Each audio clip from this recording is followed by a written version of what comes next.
senior superlatives. His favorite memory is placing 5th in state in wrestling his freshman year. Hoff would like to thank all the coaches, especially Coach Johnston and Coach Stockton. He would also like to thank his parents, step-parents, 2 counties away and some 50 miles east of Blairsville, we bring you live Panther coverage again in week number 9 of the high school football season in 2020. Pitch black darkness in Tiger, Georgia, and excited to be bringing you Union County football once again here on this Friday night.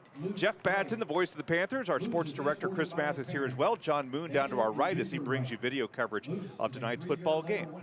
Got a lot to talk about, a lot of storylines. Those storylines are not necessarily the ones that we would have wanted. Rabun County is just about as good as it gets. They are 8-1. Their one loss was to a powerhouse in the state of Georgia, and that's the Jefferson Dragons. They lost by 2 touchdowns a month and a half ago. The Panthers now 3-4 and desperately need a win. They are on a losing streak after falling to Rabun Gap last week 21-6 in a Thursday night affair. Other problems. Our quarterback is out. Our leading running back is out. We've got 2 linemen that are out, and we are hearing that perhaps one of our starting linebackers is out tonight. And we face the best quarterback in the state of Georgia of any class, but it just so happens that he is a junior. They've got the leading receiver in the state, too. However, the Panthers are fired up. You can see them jumping around, and they're not afraid of anybody. So we're going to give it our best shot at Rabun County tonight, as the Panthers are for certain playoff bound this year because of the crazy COVID regulations and the fact that a lot of teams in our region just decided to take the year off or move somewhere else. So the Panthers are going to have a week in the playoffs. It's just a matter of what are we going to do to finish out the regular season. I've got Chris Mathis here with me tonight. You're at the Panther practice every week.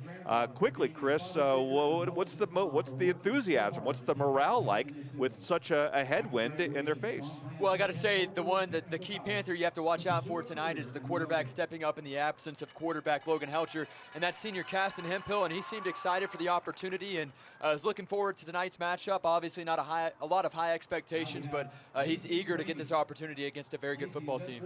Fans filing in here in Tiger, Georgia. It's a really nice little stadium. They've got leather back seats for the big spenders around here, and they've got a lot of seating capacity, and it's a really pretty place. Not as pretty as the mountaintop in Blairsville, but it's a very nice locale here in Tiger, and we always enjoy calling the football game. 20 minutes left before we kick off this Week 9 affair, and at this time in every broadcast, we get a chance to talk to the head Panther, and that's Brian Allison. So coming off a disappointing loss to Rabun Gap on Thursday night, it's tough to recap a game like that, not because you lost so much, but you just lost so many darn players. We had an injury bug hit us there, and we had Jonah got hurt on one play, and it seems like the very next play, Logan got hurt. Toward the end of that second quarter, Connor Cook had some rib issues, so it was a challenging night. Connor finished the game, though. He's tough, and he's played good all year long. And a couple of weeks here, injuries and playing some teams that are pretty good, and I felt like Rabun Gap was a pretty good football team. How did it happen to Jonah? Guy kind of just rolled on his ankle, the same one that he's had hurt. Oh, geez. Yeah, I mean, it was a freak deal. He tackled him from behind, and Logan's injury was he was diving for that first down, and his head went into the thigh of one of their linebackers, and it just kind of a whiplash deal. So he's been sore all week long. Thankfully, there's nothing – we don't think anything serious for him. You know, for the last 10 years, you had Cole Wright go gimpy on you that year that you didn't end up making the playoffs, and that was a problem for the team. But I've never seen your 2 most important offensive players go down in the same season. Forget about the same quarter, you know? Right, and I really believe it was back-to-back plays. Jeez. If it wasn't, it was pretty close. So now the Caston Hemphill era begins at Union County, and I don't say that as a joke toward him. He's a great athlete, but he just hasn't had a lot of reps in practice. He barely knows the playbook. He hasn't had a lot of reps. So, I mean, the kid's been playing all offense, all defense all season long, and, he's done a great job at it's going to hurt us defensively moving him over. Sure. It's going to hurt us offensively taking him from receiver. He made a big catch the other night against Rabun Gap, and we're going to, just let him see what he can do, let him have some fun with it. And I know he played quarterback when he was younger, and it's just going to be exciting to see what he can do. Talking with Brian Allison as we get ready for the Rabun County Tigers tonight. We'll talk about them in a second. But Carson Walker is back. He was out last week, but he's had a productive season for you from time to time. And my guess is he'll get the football about 55 times from tailback. He'll get it quite a bit. And, he was out last week, and we're excited to have him back. Some bad news for Stein Harkins, who's an offensive lineman. He underwent surgery this week. Yes, he did. He underwent ACL surgery, and our prayers are out with him, and hopefully everything will turn out just fine with that. And another one that we'll miss. He started probably 5, 6, 7 games at guard. Hate that for the kid.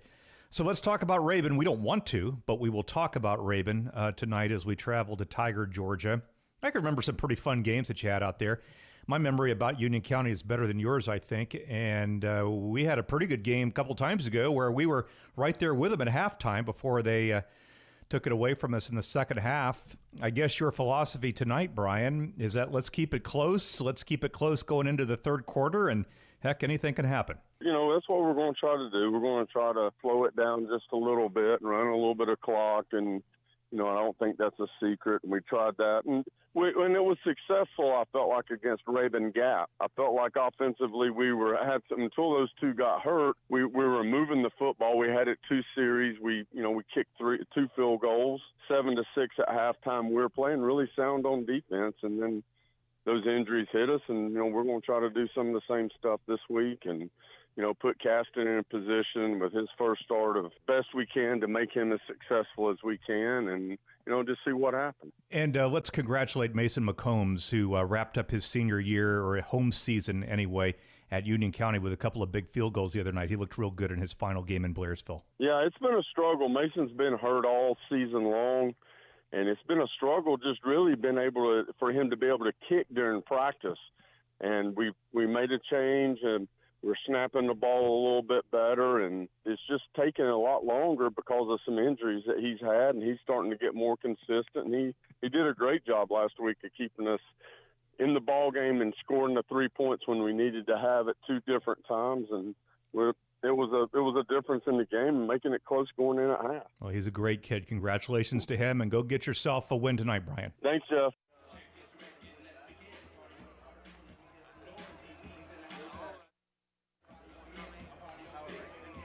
Broadcasts of Union County Panther football brought to you by the Family Medical Practice of Thomas Karisny, MD, in Blairsville, serving Union County and the mountain area. Broadcasts of Union County Panther football brought to you by North Georgia Golf Carts, providing a full range of sales, accessories, service, and parts. Hey, Packy here with John Chitwood of Service Plumbing and Septic. John, your motto is service is our reputation, and that's what people know you for. It is. Service means showing up on time, not making a customer wait, and not leaving until the job is done. And in the plumbing and septic business, that means everything, I bet. It really does, Packy. I'm proud to say for 25 years, our customers have trusted us to make repairs, both big and small. How do people get in touch? Service Plumbing and Septic, licensed in Georgia and North Carolina at 706-781-1555. That's 706-781-1555. Broadcasts of Union County Panther football brought to you by Hemphill Vinyl Siding and Metal Roofing in Blairsville, proud sponsors of the Union County Panthers.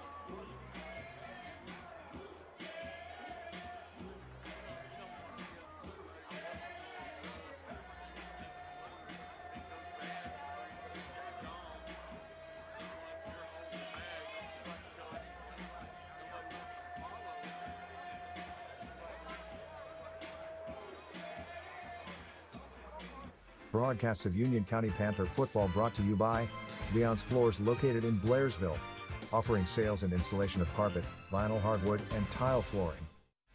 Broadcasts of Union County Panther football brought to you by Kinetic TV by Windstream, Available now for Kinetic broadband users. See store for details. Jeff Batten for North Georgia Tax Solutions. You know, I meet with a lot of small businesses, and there's always one common gripe. They say, I'm not a bookkeeper, and I'm worried about my checkbook balance every time I write a check. They say, what I need is a CFO, but I can't afford one.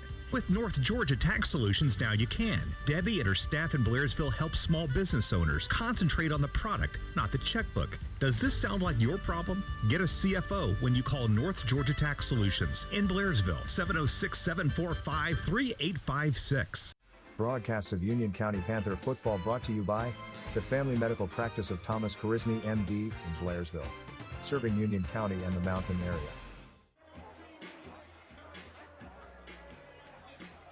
When you combine quality products, excellent customer service, and the best prices in the area, the result is Hemp Hill Vinyl Siding and Metal Roofing. In business since 1963, Hemp Hill Vinyl Siding and Metal Roofing has served the surrounding area with a variety of home improvement supplies. Everything from vinyl siding in many colors, trim pieces, shutters, soffits, vents, and accessories. Hemp Hill Vinyl Siding and Metal Roofing, located west of Blairsville on Highway 515.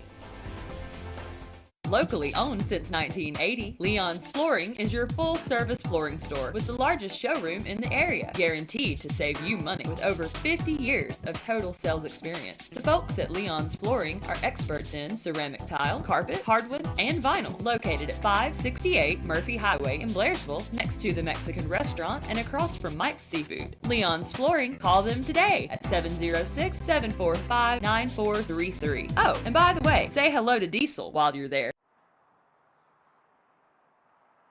Chris Mathis alongside Caston Hemphill, typically the starting defensive back and starting wide receiver for Union County. Now the starting quarterback due to an injury of Logan Helcher.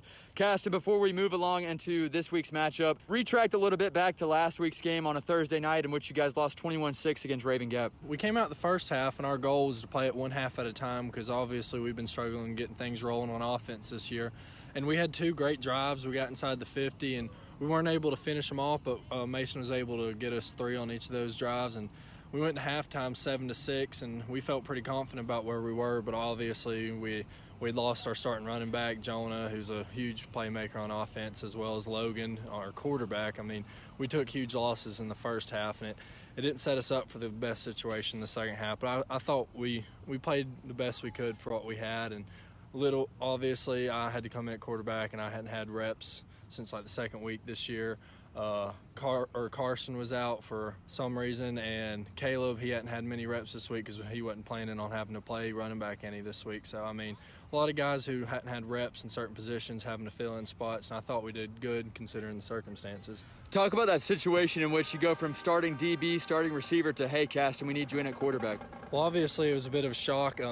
I knew when I was at receiver, I seen Logan take a lick to the neck, and it didn't look too good, but it kind of caught me off guard because I know he came back out for, I think, a drive or maybe 2 after that, and I think it just kept getting worse for him. And so I wasn't really expecting it, and the coaches just told me to warm up on the sidelines, and I was thrown in there pretty quick, but I tried to do the best I could. Obviously, I went back on defense, and I suffered a shoulder injury the second play in on defense the second half, which didn't set me up for the best second half, but I thought we came together pretty well, and obviously I think that was a game we could have won if things had fallen our way. Talk about this week in preparation as you take over at quarterback against Raven County, a very good football team. Well, my freshman year I played quarterback, so I knew a lot of the main schemes of the offense still from that year, but I had to learn a lot of the reads and running plays and calls and sending people in motion, all that kind of stuff. And I have basically been throwing all that at me this week, but I think we've done a pretty good job of learning all the plays and coming together as a team. We've had a really good week at practice this week on offense and defense. I feel as if there are some things that you step back into the quarterback role and say, okay, that feels a little different, or I have to relearn this or try to, build on that. What was one aspect of the quarterback position that you felt comfortable with right away? Obviously throwing to the position I play in, because I know in the back of my head exactly what my guy's going to do for the most part on every play, so that's always good to help. And I played there most of my life quarterback, so a lot of it's similar. It's what I grew up playing and used to, but obviously I've taken a break from it for 2 or 3 years now, so I'm definitely rusty in a lot of positions and got to reading the defense and everything. It's definitely new. Talk about what your expectations are for yourself in terms of going out there under some crazy circumstances here in this next to last regular season football game. We play every game to win, but we also recognize that our competition is very good this game, and they have a very good wide receiver core and quarterback. I'm a 5-star quarterback, but their defense, they have a pretty good defense, but it's nothing we won't face at any other time in the season. I mean, obviously their offense is going to put up some points in our defense, and hopefully we can just do our best to match that on our offense and see where the score falls. Chris Mathis alongside Trace Wright of the Union County Panthers. Trace, you had an interception, your first career varsity interception of your career there in the third quarter. It was a 2nd and 10. He dropped back, the quarterback did, and threw it right into your hands on a one-on-one coverage. Talk about that play, the feeling of the interception, and locking down in which the quarterback thought he was going to be able to beat you. I know, man. He was a pretty good receiver. It just felt good to get my first varsity interception, and just worked hard. So it really felt good, that play. I saw him drop back, saw him looking my way, and just made a play on the ball. What's the game plan this week for you guys defensively in terms of slowing down or shutting down one of the best offenses in the state? You just don't want any big plays. You just want to keep it short. Like, if they drive the ball down on you, like throwing hitches or 5 outs, just keep it short. No big plays, no explosive plays. How would you describe practice has gone for you guys this week in terms of defense? I think we've had a good week of practice this week. We haven't mentally down, so we're just ready to go out there and play. Talk about the quarterback situation this week with Caston Hemphill. How would you describe his practice has gone this week, obviously being put in a very difficult situation? Caston's done good. He has to step up to the challenge, and, it's a hard spot to fill, is being quarterback. We're just going to see how he does, and I think he's done good in practice all week.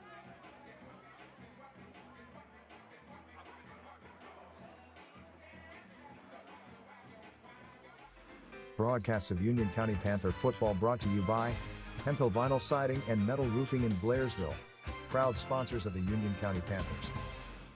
When you combine quality products, excellent customer service, and the best prices in the area, the result is Hemphill Vinyl Siding and Metal Roofing.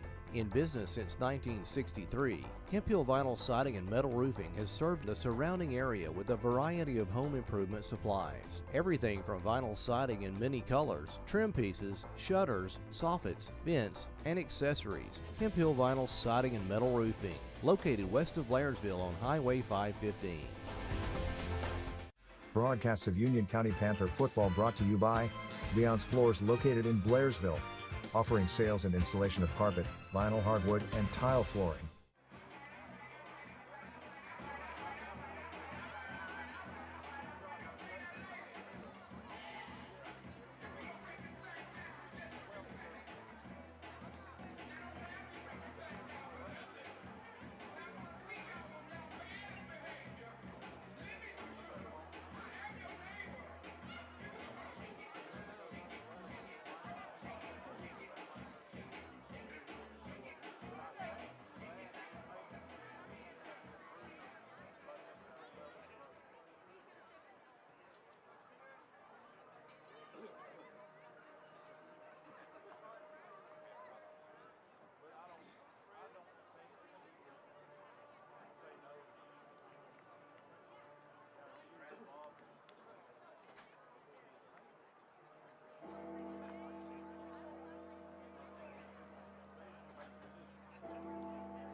Four minutes until kickoff, week number 9. It's Panther football exclusively on WJRB 95.1 FM.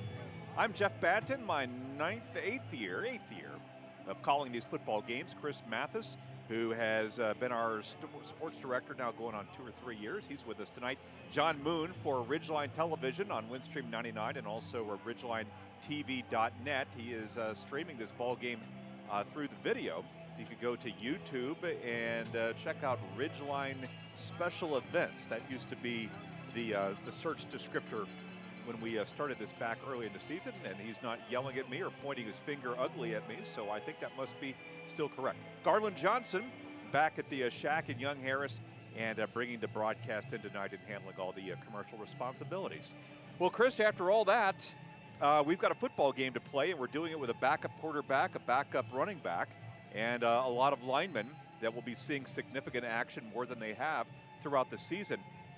Brian Allison, you heard him say in the pregame interview that it's no secret that we're going to really slow it down. We're not going to be throwing the ball over the field and letting their offense get out on the field and do the same to us.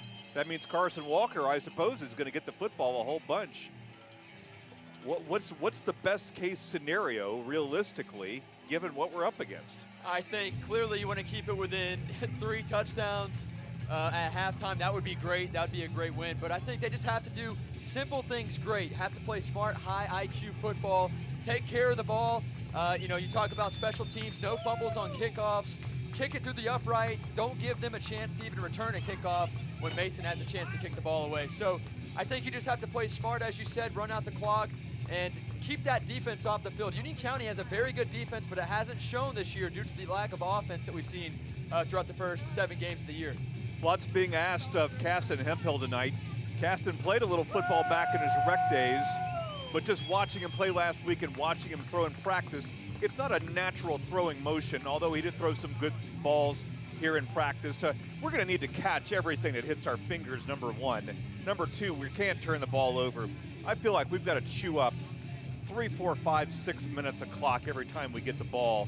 Hope some good things happen. And as you said, if we're down 10 at halftime, raise your hands and hallelujah. Yeah, no question about that, Jeff. Union County will be kicking off to start off this ball game as Gunnar Stockton and the Wildcat offense takes over with first possession and first kickoff of this ball game as we await Week 8 for Union County, Week 10 for Rabun as they've played 2 more games than we have, Jeff. Yeah, they have avoided the Rona up here in Tiger in a way that we have not in Blairsville, where we've missed a couple of games. And there's some talk that we may miss next week, too, although why put a rumor out over live radio? Here come the Panthers through the banner on the far side. We're dressed in white tonight with offset numbers. And a pretty good traveling crowd from Blairsville tonight. I'm going to count 75 or 100 parents, fans, and kids in the stands here on the far side at Rabun County High School. Rabun in dark tonight. I can't tell if that's navy blue or black. It looks like it's a black. It's a death black for the Rabun County Wildcats. You know what? We've played some entertaining ball games here the last couple of times. Not so much the last time we were here, but before that, we were hanging around with these guys. We really were. And I want to say in the Joe Mancuso era, when he was a senior, we were still very much in this game late in the second quarter. It was back when Charlie Warner was playing on this team, who's now earning a pretty big paycheck for the San Francisco 49ers. Yeah, no doubt, Jeff. There was a game in which Union County was up 14-0. Yeah. We intercepted Gunnar and had almost a pick six, and Gunnar tackled him inside the 5-yard line. We were unable to score on that drive, and that was it as they ran away with that game. That was 2 years ago, Jeff, here in Rabun County. As you said, 2018. Last year, Union County hosted Rabun. We fell short 49-7 in a game that everybody thought this is a chance for Union County to at least compete and win the region title. I wouldn't say this is the biggest home crowd at Rabun County I've ever seen. I don't know how much the virus plays into what's going on with attendance up here, but a lot of empty seats among the Fat Cats right below us. Although with the music so loud in our ears, it's tough to count to 10. Panthers, as you said, are going to kick off. That's Mason McCombs who'll do the honors. Mason with a great game in his final home game as a senior. Kicked 2 field goals last week, and he's had injuries, some leg injuries all year long. So a nice way for him to finish up at Blairsville. We're seconds away from kicking off. Union General Hospital brings you the Panthers on the radio, as they have for our 8 years on the air. And away we go with a little pooch shot here to the near side, and it's going to be caught at the 20-yard line, running straight ahead and now to the 30. And we're going to bring him down right over the 35 to 37-yard line. And that's where Gunnar Stockton, the 5-star quarterback at Rabun County, will start off this week number 9. This week number 10 for them, as you said, Chris. He's had a fantastic year, 32 pass touchdowns, 1 interception, almost 1,000 yards on the ground, and 17 rush touchdowns. This is a quarterback, you know, an hour down the street from Blairsville, and we'll see how this offense comes out. Hopefully the Panther defense can come out strong here tonight on the opening drive and do their job. He's in a shotgun formation with one back. We're waiting the snap. And the first offensive play of the football game is going to be a give. And it's going to be bouncing off the right side and makes a man miss. And he's got some running room over the 50-yard line. Now he's going to cut back to the Panther 40-yard line. It'll be a first down and then some. I believe that's Hunter Young for the Panthers that brought him down from his linebacker slot. Wyndham with the carry to pick up a big first play of the game for Rabun County from the line of scrimmage. Moving quickly is Gunnar Stockton and the Wildcats at our 40-yard line, 1st and 10. Second play of the ball game coming up here. Long counts. Now the snap, back to throw. Going to throw the ball into the flat and in and out of the hands, incomplete of the intended receiver, who is Ethan Clark.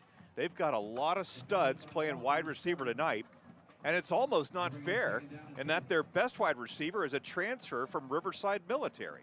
What the heck? 19 touchdown receptions this year as well. The rich get richer. 2nd and 10 from the 39-yard line. Shotgun snap. Quarterback going to keep it. That's Stockton up the middle, 35-30. Now cuts back 25-20. Chasing him is Underwood, 10-5 and into the end zone for a touchdown is Gunnar Stockton from 39 yards. We had a couple of shots, Chris, to get him, but he just zigged and zagged and wiggled and wagged his way through the right side and went in for a touchdown. And 48 seconds into the football game, we trail it 6-0. It almost looked like a busted play right off the bat. I mean, it was the running back and the quarterback sort of did a little dance there for a half a second. No, you take it. No, you take it. But it didn't seem to matter as the extra point is good. 11-12 left in the first quarter as the Panthers get their shot coming up in 60 seconds on WJRB.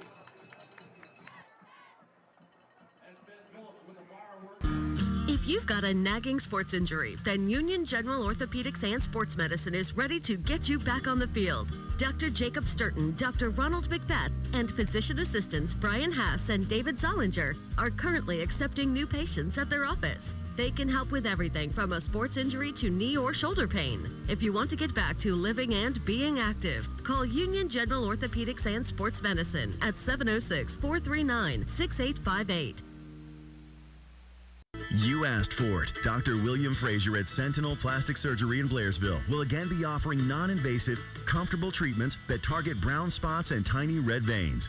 You know, the ones on the face, bald spots, upper chest, or hands that shout old. You can now eliminate those pesky age spots before the holidays. Treatment dates are November 28th to December 4th. Call Sentinel Plastic Surgery at 706-439-6486 for information. That's 706-439-6486 in Blairsville. Back for the kickoff, Rabun County on the scoreboard first on a 39-yard scamper by Gunnar Stockton as we await the kickoff. And there it is. They're going to pooch it, and we'll take it at the 15-yard line. Now to the 20, the 25, and hit quickly is the Panther returner. Is that Carson? That's J.J. Littles, 26, the senior with the return. J.J. Littles. So Caston and the Panther 11 will take over at their own 22-yard line. Rabun has been a power in mountain football. I don't think there's any argument that of the mountain schools, they are far and away the best program. We're probably a close number 2, but Rabun really has set the standard in the last 7 or 8 years. And they were terrible before that. Here's Walker on the first snap, and he's going to be hit hard. Just hit hard at the line of scrimmage. Forward progress might have got him back to the line of scrimmage, but not much more than that. Hogan Woodard is a junior linebacker who makes the stop for Rabun.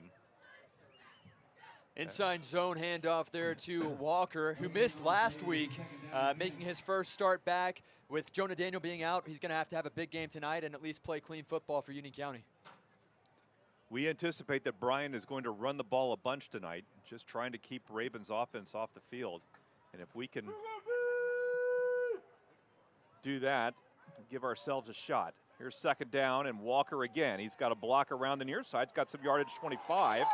Got 3 or 4 on the play, and he's upended nicely by Sutton Jones. Sutton Jones has been here since 7th grade. I've been calling that cat's number since Obama was president. I don't know how many years he's got on this team, but I know about Sutton Jones. And it's now going to be 3rd and 6. 3rd and manageable 6 here for Union County in this offense.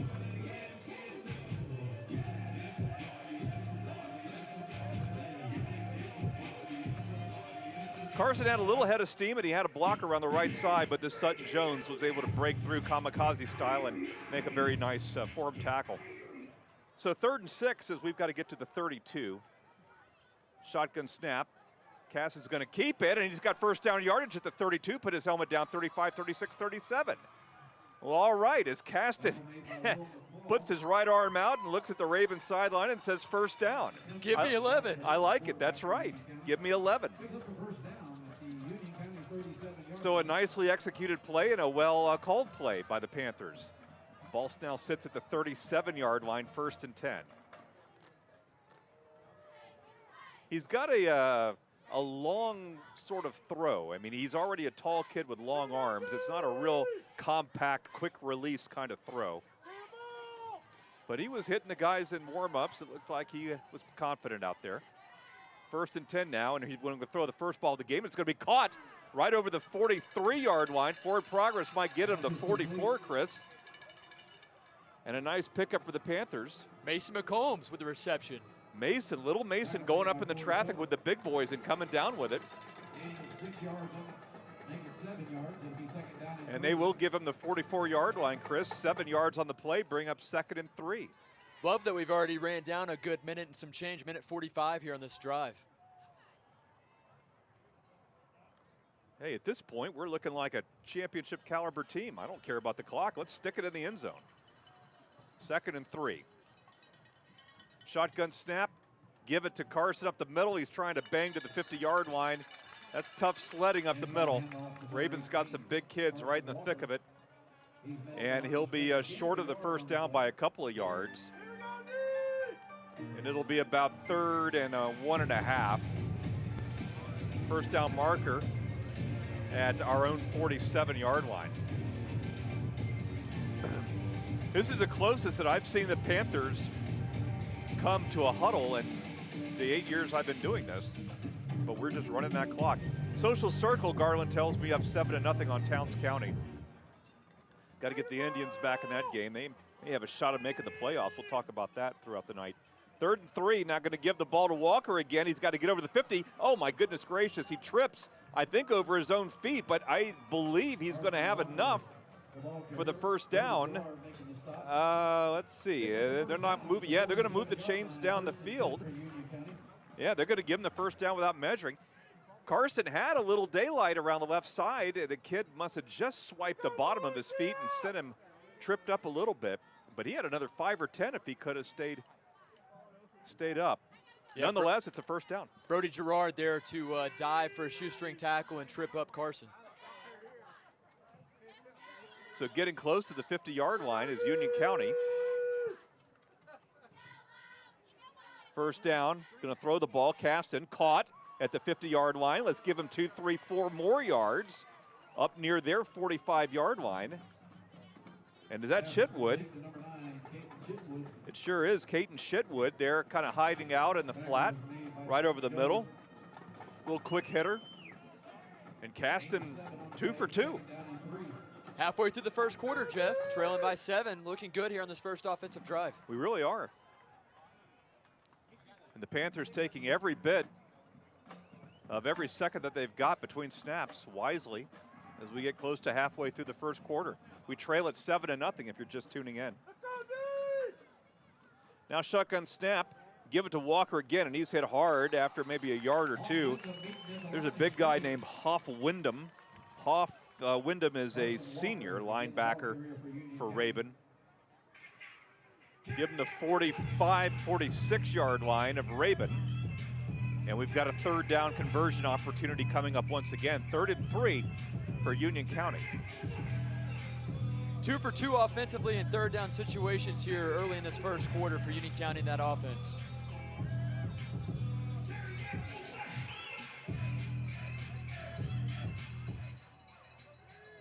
Ball at their 46. We've got to get to 43. As Chris just said, we're 2 for 2. Now here's Caston going to run himself. Let's see if he can get around the side. And he's not. He's going to be hit for a loss. He got a block, but another fella came up and got him. It's Will Turpin, who's a junior linebacker. And that'll bring up fourth down for the Panthers. Trying to get Caston into some space, let some of that athleticism show through. But they just had too many guys keying on him. We got rid of the first guy, but the second guy was there to make a solo tackle. And it's 4th and 6 after the loss of 3. Interesting fact here, Caston did not punt the ball at all last year when he was put in at quarterback. They actually caught on for Caleb Rogers. We'll see if we'll punt this one away.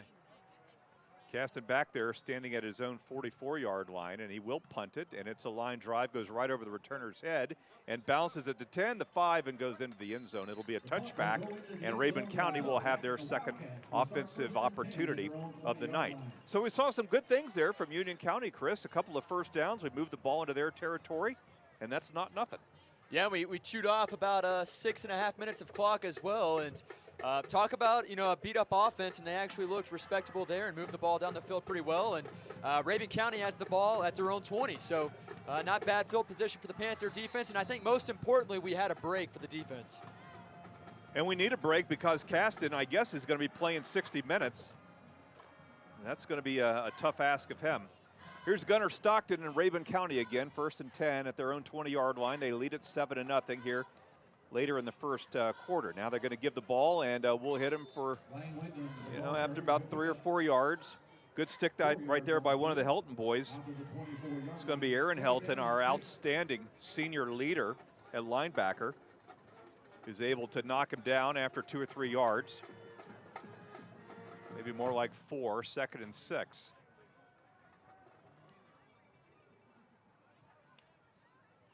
Stockton back there with Lang Wyndham, who is a sophomore. All these kids are so young. All right, they're going to throw the ball near side, caught at the 20-yard line, and a good first stick that time by number 10 for Union County, who is, of course, Eli Pugh. Eli makes the first hit, and they're going to be short of the first down. Call it 3rd and 1. As the Panthers playing pretty tough here on this second offensive series for Rabun. Moving and working quickly is Rabun, 3rd and 1 at the 29-yard line. Stockton back there with Wyndham. Going to keep it himself, and he will get the first down after Hunter Young and Elijah Helton bring him down, but he just needed a little bit, and he was able to kind of vault himself, I guess you would say, over the 30 to the 31. Good hit there by Hunter. A hit like that over time is going to hurt, Gunner, and hopefully, make him second guess rushing against that defense.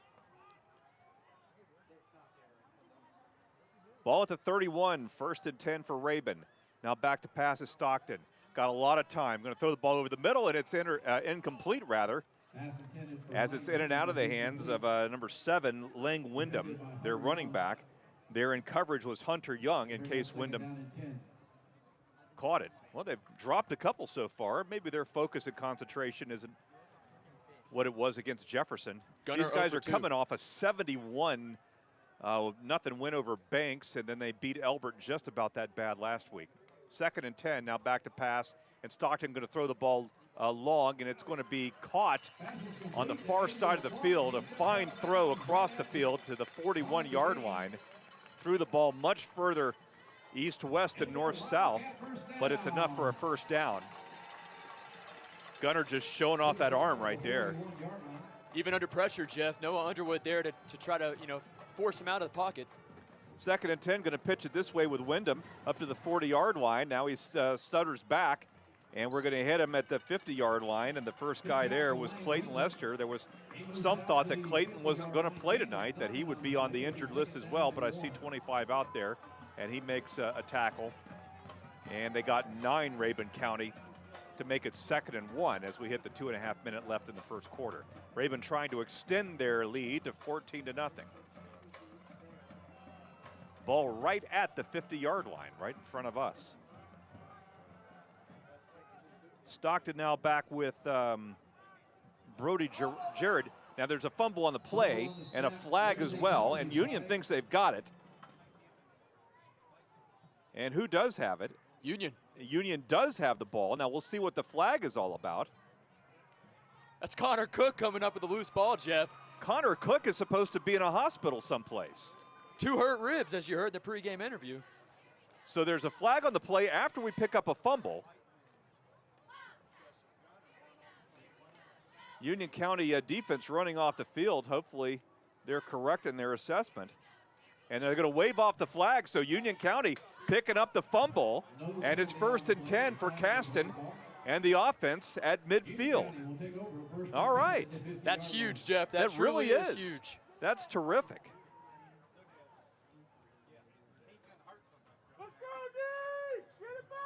Connor Cook with a loose ball recovery there for Union County. We have the ball back for our second possession, and we have good field position as well. Brian is playing games with me in our pregame chat. I got the impression he was not playing this week, but not only playing, but recovering a fumble. 1st and 10 at the 50-yard line for Caston Hemphill. Going to keep the ball himself and get 3 or 4 straight over the middle, a little quarterback dive. He'll get about the 47 of Rabun. Jabo Shaw now in his 3rd year. And Lee Shaw, the great Lee Shaw before that, who took Rabun really out of the outhouse into the penthouse over the last 7-8 years. I mean, they were a terrible football team 11, 12 years ago, and now they're world class. That'll tell you what a great coach will do for your program. 2nd and 8 after a 2-yard pickup by Caston.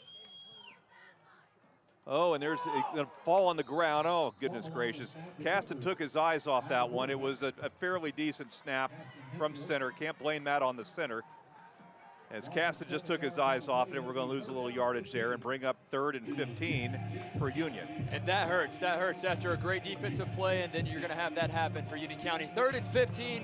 They're going to say 14 from Union's 45-yard line. We work left to right. And that's where just not getting a lot of reps comes into play, because he could have picked up the ball and probably done something with it, but he immediately fell on it as if to say, this is what I'm taught to do, is to fall on a ball no matter what. And with a little more seasoning, he might have picked that up and done something with it. All right, 3rd and 15, a little of misdirection, and Carson Walker is just stuck. He is just leveled on a little draw play up to the 42-yard line. Loss of 3, and Carson's already seeing what that Rabun defensive line looks like, and the linebackers too. He's got it tattooed right on his shoulder as well.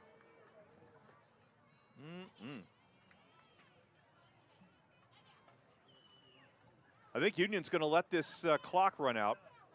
Well, they're up to the line of scrimmage now with 13 seconds left in the quarter. I don't believe we have, the play clock is right at the game clock, so we are going to punt it. And now there's a flag. Penalty flag on the play. False start. False start on Union, Jeff. That hurts as well. Pushes back 5 more yards. False start. Looked like one of the gunners on special teams jumped.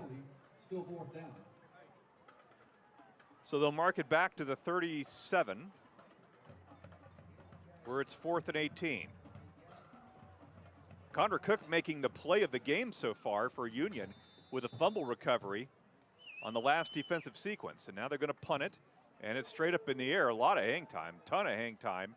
And he's going to fair catch at the Rabun kid at the 30-yard line. And that's going to do it for the first quarter of play. 7-0, Rabun leads it. We're still in this, Panther fans. Stick around for more at WJRB 95.1 FM.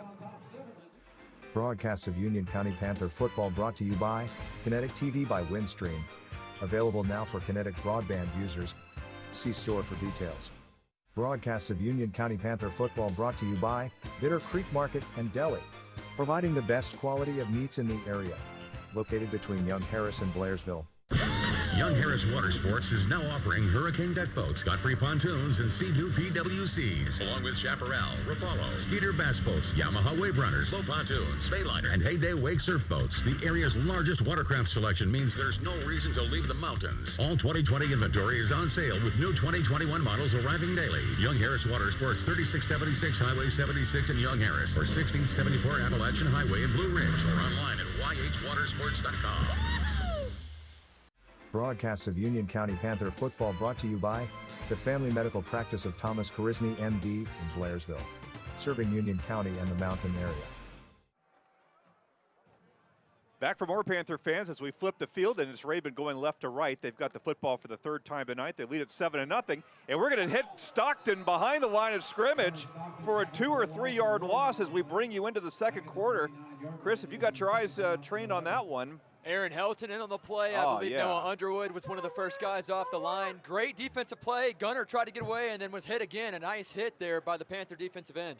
Loss of 1, 2nd and 11, as Rabun not firing on 4 cylinders at all so far. Now 2nd down, they're going to throw the ball near side, down the line of scrimmage, 30-yard line. He gets a block, 35-yard line, pushes him out of bounds. That's Noah Underwood, making sure that Tate Ramey, who is a junior for Rabun, doesn't get any further, and that'll bring up 3rd down. Can we stop him again on 3rd and 4? First down marker at the 40. Ball sits at the 36 of Rabun County.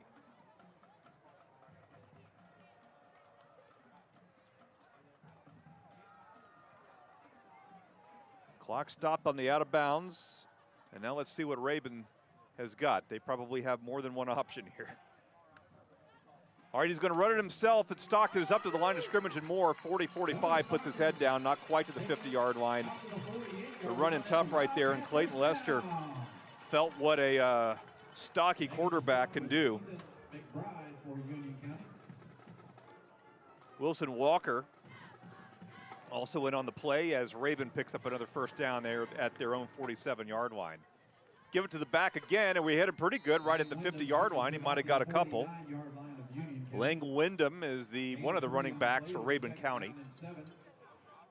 Aaron Helton, Noah Underwood duo there to make the tackle again. Arguably 2 of the best players on the team for Union County throughout this season, and 2 key seniors throughout the last 4 years. For whatever reason, Stockton has chosen not to throw the ball downfield. A lot of slants and a lot of quick hitters so far. Now they're going to throw another little quick hitter caught at the 50-yard line, and we're going to tackle him at the 40, but not after a pretty good pickup. That's Lester again. Also Trace Wright, who tackles this Adriel Clark fella that everybody's talking about, the transfer from Riverside Military. So Gunnar Stockton taking his yardage in dribs and drabs, 10 yards at a time. And the ball at the 39-yard line of Union, 1st and 10. Now another snap, going to give it to the back, and he's looking for some wiggle room, and he's got some over the 30-yard line, now to the 29. Lang Wyndham once again. I joked around with the coaching staff up here in the box, and they said, hey, why not just lay the wood, hit as hard as you can? And we've seen that tonight for Union County. The linebackers, the DBs all hit hard so far early on in this game. Rabun methodically moving the ball down the field. They started off at about the 30 or so. Ball now at R29 for Rabun. And back to pass to Stockton. He's going to throw the ball deep. He's got a man, and it is going to be caught for a touchdown. That's that Adriel Clark fella that just caught the other one. And that's a touchdown for Rabun County. I believe that's Trace Wright that was in one-on-one coverage with Adriel Clark. And Chris, he was there step for step with him. If he'd thrown an arm up or, just kind of had an idea that the ball was coming, I think he could have made a play on the ball. It wasn't like the fellow was 10 yards behind him, and the ball kind of hung up in the air a little while. But that's a touchdown for Adriel Clark, and that'll make it 14-0 after the successful point after touchdown. 9:43 left in the second quarter. We'll be back in 60 seconds with more Panther football on WJRP. My whole business just went up in flames, but my agent was there before the fire was out. We started a plan. I've got 25 employees who could be out of a job if we didn't get this place running again. My independent agent and auto owner's insurance, they made sure we didn't skip a beat. I mean, we didn't miss a single payroll. That's incredible. For whatever lies ahead, we're always there.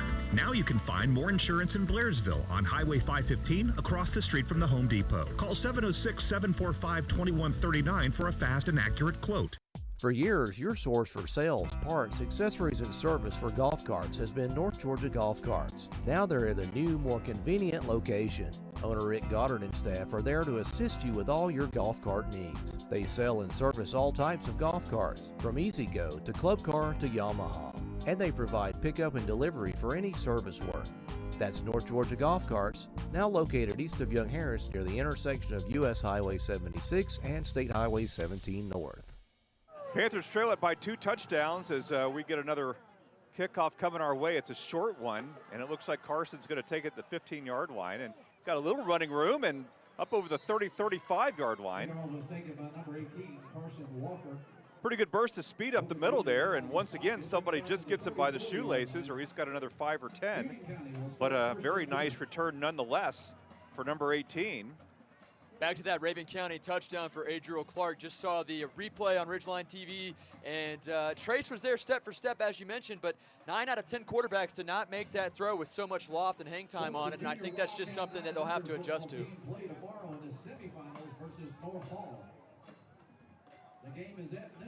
We're scheduled to play Gilmer County next week. Gilmer, I guess you said, is not playing tonight. They got wiped out with the COVID. They were the victims of COVID this week, so. They and 20 million other people. All right, Caston calls his own number, and he's up to the 33-yard line, which would be a problem since we started off on the 34. He may have lost a half a yard there. Panthers have been successful with little quick passes.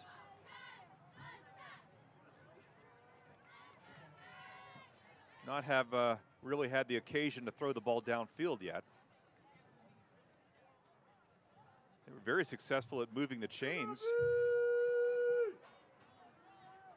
And trying to do more of the same here with 9 minutes left in the half. Shotgun snap, give it to Walker again. He makes a guy miss, 40-yard line up to the 41-42. He'll be 2 or 3 yards short of a first down. He got a good block that time, found a little gap, jitterbugged his way for 3 or 4 more after he got ahead of steam. So we'll call it 3rd and 3, ball at the 41. Not bad for a guy who had an off week last week, coming in against a very good football team, and he's hitting the hole quicker than usual from what I've seen this year. So Carson Walker filling the shoes of Jonah Daniel tonight for Union County. 3rd and 3, Jeff, a very manageable. We are 2 for 4 on the night on 3rd down conversions. Let's see what we got here. Let's see what Howard's calling here. We're going to throw the ball, and it's going to be caught. It's going to be caught and dropped and now intercepted. And that is going to be picked off by Rabun County's Corey Keller. And, you know, that's just one of those deals where you got to put a little more mustard on that pass. It just took a half second longer to get to our intended receiver. He had his hands on it, but then it was knocked out of his hands, went backward over his head. Their kid Keller dove for it. And I think I saw that last week with Caston. I mean, you just got to, if you're going to throw the ball, you've got to commit to throwing the ball. I mean, he's throwing that ball with just a little too much air on it. So Rabun at it again at the 50-yard line. Stockton back, going to throw the ball, and it's going to be caught at the 45-yard line. Nifty move that time by Adriel Clark. Wow, jitterbugging over the 35. There's going to be a penalty flag back at the 40, which I bet is some kind of face mask. And then there's another penalty down the field where he was tackled, which may be some kind of, I don't know, personal foul. That's exactly it, Jeff. There was a face mask by one of the 2 defensive backs and then a late hit near the sideline, if I'm correct. Well, that's not good. So it'll be 15 one way or the other.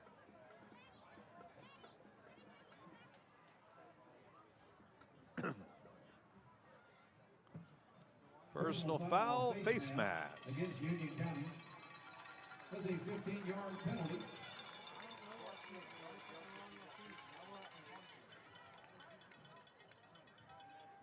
As the ball moves up to the 20-yard line, we root on our friends up in Towns County, where the Indians are taking on the Social Circle Redskins tonight,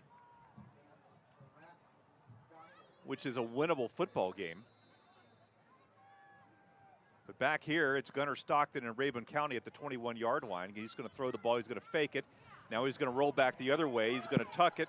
He's going to hit the 20-yard line, wait for a block, 15 now, 10-yard line, and there'll be a flag back at the 15, which I would reckon would be some kind of an illegal block on Rabun. I agree, Jeff. I think that outside receiver that was running down the field to lead the block got a serious block in there on the defensive back for Union County. I think that's a personal foul. Stockton just kind of having fun back there for a second, waiting for his blockers to come up.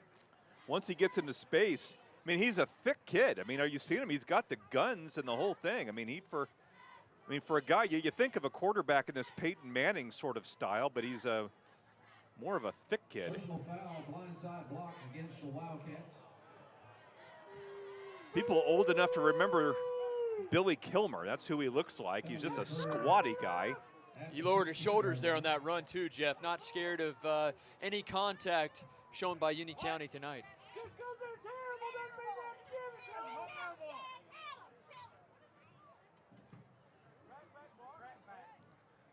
So what we said, an illegal block, one of their kids.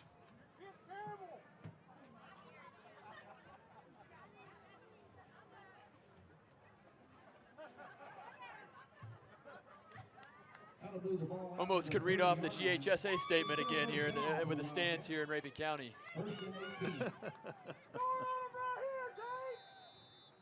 This is nothing compared to some places. They're just having a good old time. I think old granddad has been up in Rabun County prior to the ball game. 1st and 18 after the penalty, the ball at the 30-yard line. Now Stockton again, going to throw the ball on the run, caught at the line of scrimmage, 30, now 25, gets a block, 20-yard line. Good hit by J.J. Littles there. Dove for the knees there. And that's what you got to do. These guys are outsizing Union County on both sides of the ball, and that was a nice hit from J.J., the senior. Stockton is so fast. I mean, he's got a quick twitch. moves very quickly. 6'1", 220. 2nd and 8, and we're going to make a nice play at the line of scrimmage defensively. Not much picked up that time. Middle of the Panther line coming together for a tackle at about the 19-yard line. Aaron Helton will give a big 66. A little love there.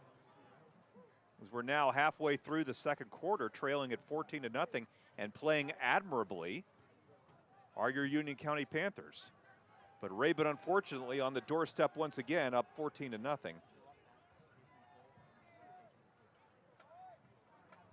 Stockton back to pass. A lot of time, going to tuck it away. 15, 10-yard line, just running over one of our kids. And to the 9-yard line. And that's enough for a first down for Rabun County. It's not good when the quarterback for the other team is trucking our linebackers. That's a bad sign. Took 8 Panthers to bring down the junior quarterback wearing 14. Linebackers are supposed to do that to the quarterback, not the other way around, is the point I'm trying to make. Woo! The legend continues. 1st and goal from the 7. And yeah, jump there by Union County's linebacker. He jumped off sides.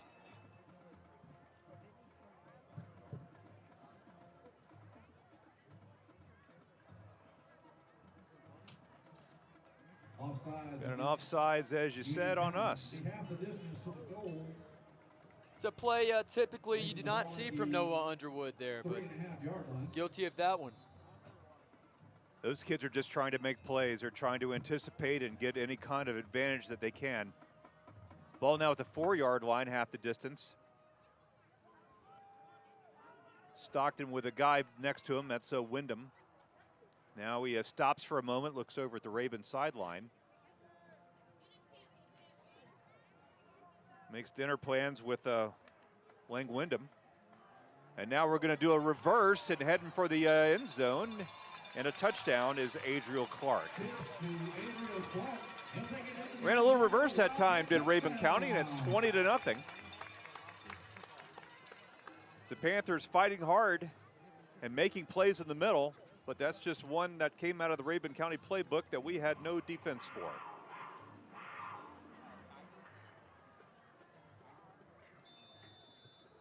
Now to make it 21 is the Ravens special teams. Extra point is good. 5 minutes, 10 seconds left. You're listening to Panther Football, and we're back in 60 seconds on WJRB FM. Hey, this is Terry at Sleep USA Mattress. At Sleep USA, we know the quality of your sleep can affect the quality of your days. When you're ready to sleep better, the sales team at Sleep USA will help you sleep better by customizing you to the mattress and pillow that feels the most comfortable to both your body and to your budget. Sleep USA offers 0% financing, and as always, we have the best brands at the best prices. Come in today and sleep better tonight. Visit one of our locations in Blairsville, Murphy, Franklin, or Silva, or check out our website at sleepusamattress.com. As a custom home builder, America's Home Place is dedicated to taking care of our customers in any situation. From the comfort of your home, we can meet with you virtually and by phone. Your dream of building a custom home does not have to be put on hold. Call your Blairsville office today at 706-781-2945 or visit our website at americashomeplace.com. That phone number is 706-781-2945 or americashomeplace.com. Live Panther football from Tiger, Georgia, about 50 miles east of us in Rabun County, and we're down 21-0 awaiting the kickoff. And here it comes. And Carson's going to take it at the 5-yard line, now cuts back at the 15-yard line. Bounces off a guy and falls down at about the 16. Carson running hard that time and trying to get past one of their gunners and couldn't do it. Give him the 17-yard line. Caston Hemphill coming back out for the Panthers. It'll be interesting to see how the play calling goes here for Union County on our 4th offensive drive, and this is by far the worst field position we've had on offense tonight, but we're going to have to see what Caston can draw up and how we can move the football methodically. Back there with Carson is Caston. Going to fake it, throw the ball. Noah Underwood over the middle. It is caught about the 20-yard line. Few that time for Union. Pass was complete to Noah Underwood. Corey Keller making the stop. It was a big play, that interception on the last drive. Second down and 6 for that one hurt us. Just one where everything that could go wrong went wrong. And as you said, Caston would have loved to throw that ball a bit quicker, but at the same time, hit the receiver in the hand. So incomplete, and that's JJ who's having to fill in for Caston, typically the #1 receiver for Union County. Caston and obviously a quarterback under center.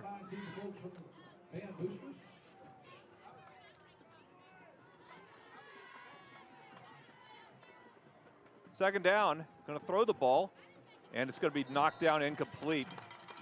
Intended that time for Noah, and batted away by Turner Grimmett. Is it possible he's from France and it's Grimet? Third down for the Panthers, 3rd and 6.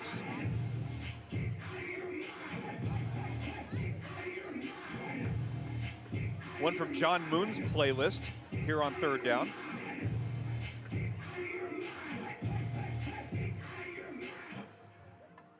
First down marker at the, what is that, the 28-yard line, as we got a 3rd and 6. Going to give the ball a little draw play, and Carson Walker goes nowhere, back to the line of scrimmage, and it'll be 4th down as we're under 4 minutes left in the half. Carson's had a couple runs for positive gain, but a lot of them he's just been cement mixed right in the middle. 2 or 3 stretch plays, Jeff, where if he was able to, get past the shoestring diving tackle, he was off to at least, a gain of 25 or more. Right, I agree. So Caston back to punt. Quick punt, got a high one. Angles off the other way, going to be caught at the 43-yard line, and a good open field tackle on special teams that time by the Panthers. Is that Chitwood? Yeah. That is Keaton Chitwood. Big time hit there on the punt returner for Rabun County. So we're going to see if we can keep these guys from scoring their 4th touchdown of the night. as they take over 3:18 left in the first half. We trail at 21-0.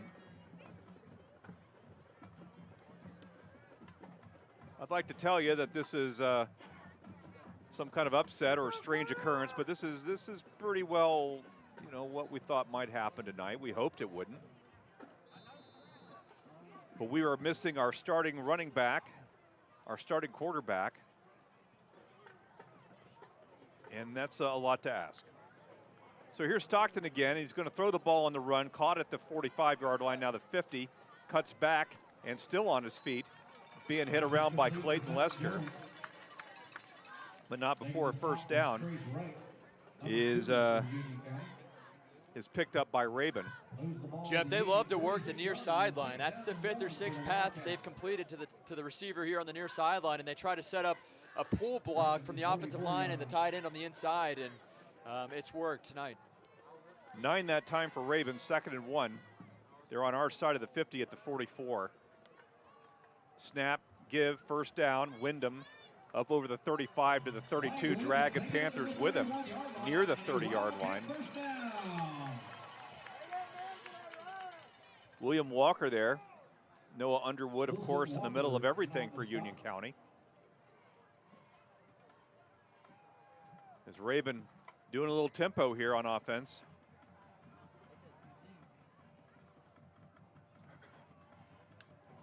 Here's Stockton again, going to throw the ball far side, caught at the 20, or the 30 rather, gets over the 25 to the 22.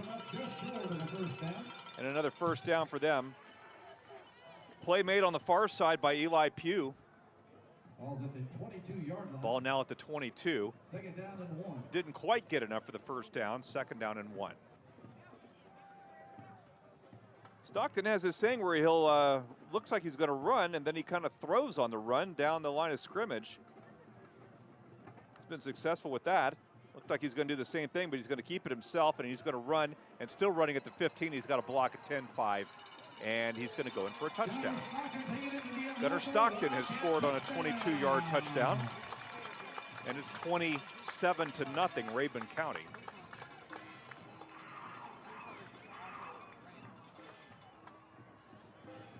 It ain't fair, Chris.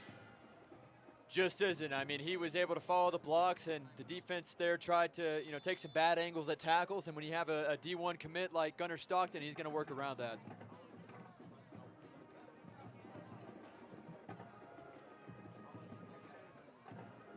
Extra point is good, 28-0 Rabun County with a minute and a half left in the first half of play as the fireworks go off here in Tiger, Georgia. Let's get some fireworks of our own when we come back in 60 seconds on WJRB. Broadcasts of Union County Panther football brought to you by Kinetic TV by Windstream. Available now for Kinetic broadband users. See store for details. Broadcasts of Union County Panther football brought to you by the Family Medical Practice of Thomas Karisny, MD, in Blairsville, serving Union County and the mountain area. For over 30 years, Carter Insurance and Investments has provided the Union County area with quality and competitive products for life, health, and disability insurance, as well as Medicare supplements. As an investment advisor representative, Carter Insurance and Investments can help you build an investment plan that's best for your financial situation. To learn more, stop by and meet our friendly staff. We're located on Young Harris Street across from the post office in Blairsville. Broadcasts of Union County Panther football brought to you by Hemphill Vinyl Siding and Metal Roofing in Blairsville, proud sponsors of the Union County Panthers.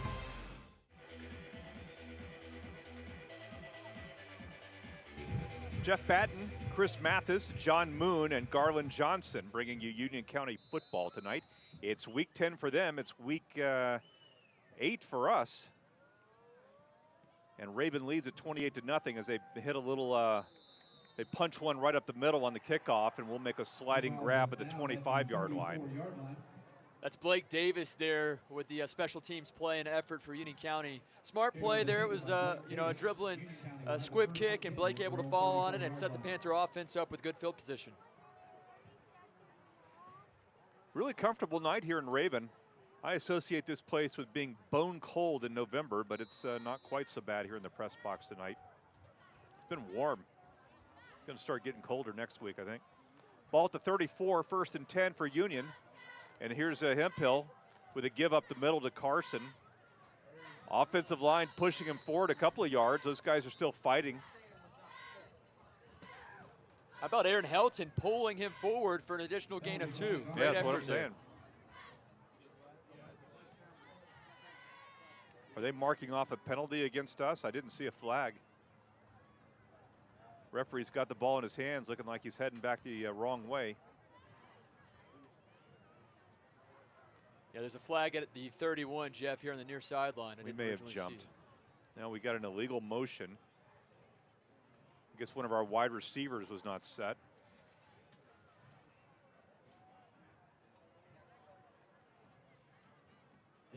Illegal shift against Union County. I don't know why it's taken so long to mark this off.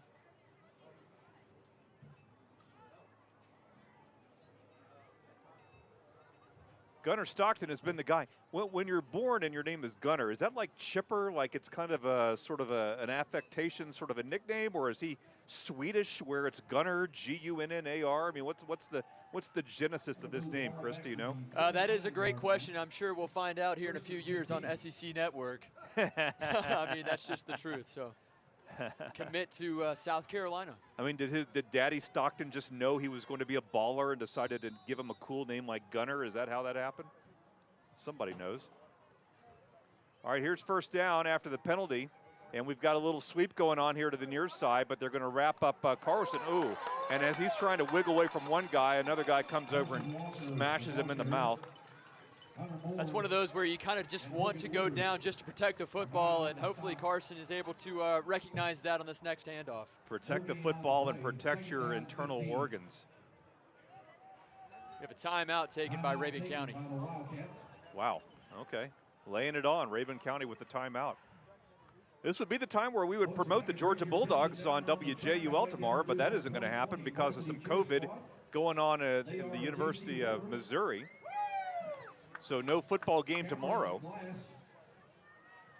As we wrap up the what we hope is a once-in-a-lifetime football season for NFL, college, pro, rec league, and everything else.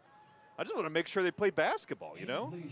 Basketball kind of worries me. You know, they have 4 games in a week. You think if you have to cancel 2 of those games due to COVID, when do you make those up, especially at the high school level, with it being a region game? So, yeah, basketball is going to be interesting. I'm sure they're going to have to really limit the crowd and how many people can go for each player and whatnot inside, because I think the indoor factor is a lot different, and, you know, they're a lot more worried about indoors than they are outdoors. Wouldn't that be something if the vaccine becomes widely available in February, just in time for North Carolina to play a 10-game schedule? They'd look like the smartest people around. That'd be great for David Gentry and his Murphy Bulldog football team, James Phillips with Andrews, and Chad McClure with Hayesville. That would be awesome.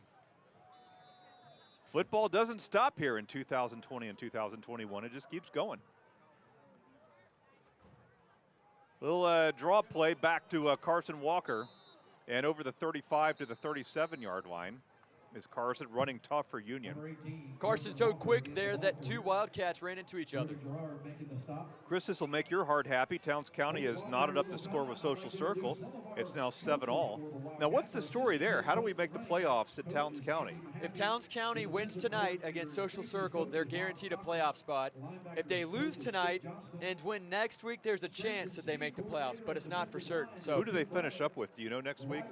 Oh man, I've got it on the tip of my tongue. But never ask a question on the air that you don't know the answer to. But yeah, Towns County has made the playoffs 1 time since 1969, and with a win tonight, it's number 2. Yeah, that would be great for Jason Rockmore and the Towns County Indians. They've got a great running back in Kyle Oakes. He's among the top 5 in the state, you know, for his classification and rush yards. That program was left for dead 2 years ago when the last fellow left, and but it was not looking good in 2018 and 19. I would show up to practice, Jeff, and they had 16 players total. And that's from JV, that's varsity, 16 total players. And now they're beating Greene County. I mean, that's amazing. I mean, Greene County has won playoff games, and you know they've got a proud history, and they beat the crap out of Greene County last week. That's great. 3rd and 8 from the 36 back here as Union County looking to march down on Rabun with 1:02 left in the first half. We trail at 28-0. Rabun, the all-world Rabun Wildcats. If they don't win the state championship, they're going to be right there in the Final Four for sure. They're that good.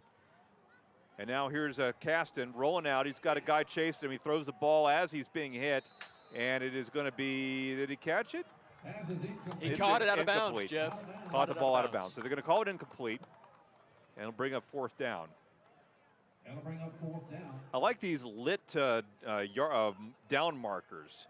That's big time, man. You don't have to, you know, for those of us that are, you know, a little eyesight challenged, I mean, to see that big neon 4, I like that. We got to get some of those. They can't be that expensive. I'm sure we could probably provide them for the school. Maybe that's what we could do. That's right. That's right. WJRB could provide neon yard and line markers. And the play clock. Gotta love the 40-second play clock. That's also big time. That's also big time. No. They're not fooling around here in Rabun County. 53 seconds left, and Caston, you would think back there to punt, and he does. There's nobody back there, so it's still going to bounce and go out of bounds at about the 26-yard line, as Rabun will get one more shot to kind of put us in mercy rule territory. I believe the rule is that if a team is up 30 at the half, the coaches can decide whether or not the clock's going to run in the 3rd quarter. The Wildcat offense need to drive down the field 74 yards. Hopefully that Panther defense can stand or make a play defensively, and it'd be great to see a forced turnover, but hey, hold on to 28 here at the half, and that would be a great win going into halftime. It would, it would. I would like to see us make this one stop here with 46 seconds left. You know, guys walk into the locker room off a big-time stop before the end of the half. That feels good. Yeah, yep, absolutely. You can watch this game at YouTube. It's live right now. Ridgeline special events is what you could type in, and good things will happen. Here's Stockton back to pass, got lots of time. Going to throw a bullet over the middle, catches the guy in stride at the 50-yard line. Still running, and now we're going to knock him down at about the 35-yard line.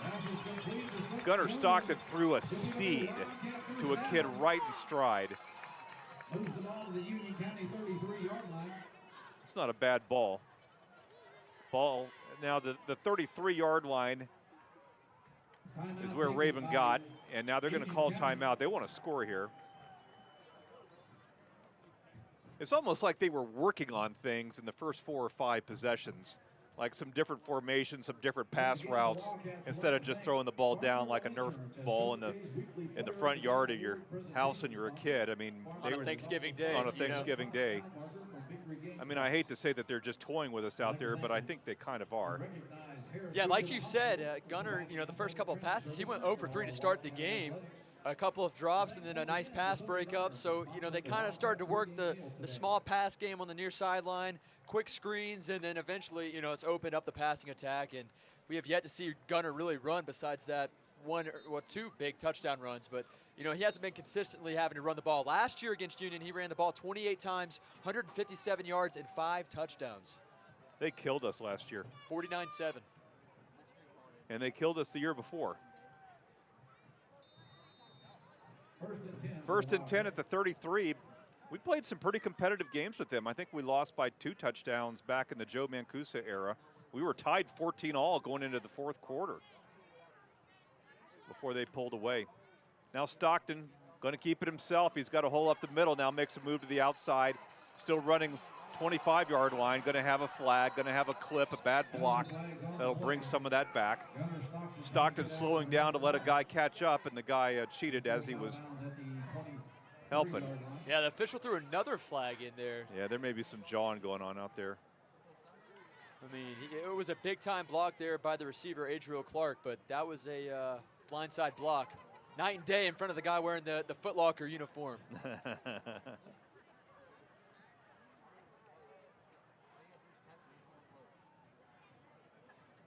Personal foul, blindside block against the Wildcats.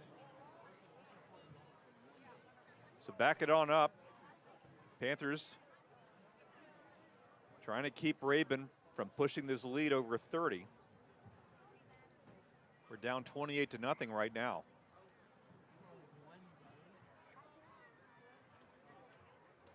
Last half of the season has not gone well for us. We did not expect that Elbert loss. that Elbert loss really, that the hangover remains from that one, and I think that carried into Rabun, and of course the Rabun Gap game. It was 10-10 at halftime, and Elbert scored 21 unanswered in the second half, and that was, ever since then, injuries have added up, and haven't been able to make big plays. All right, here's Stockton back to pass, got all the time in the world, going to throw a long bomb, and he's got Clark, and he's going to catch it for a touchdown. And we're beat again there on the same pass route in the corner. Adriel Clark with his third touchdown of the game, 2 in the air, one through the ground or over the ground, and with 10 seconds left, it's 34-0, Rabun County with the lead. This is the same Rabun County team that went 1-9 10 years ago. You know what, Jeff, in the pregame you mentioned, Rabun County not being a great program a couple of years ago. Union actually won 4 matchups consecutively from 2008 to 2011, and since then it's been Rabun County and Shaw. 10 seconds left, and let's go to another timeout. 35-0. We trail to Rabun County, and we'll be back, Panther fans.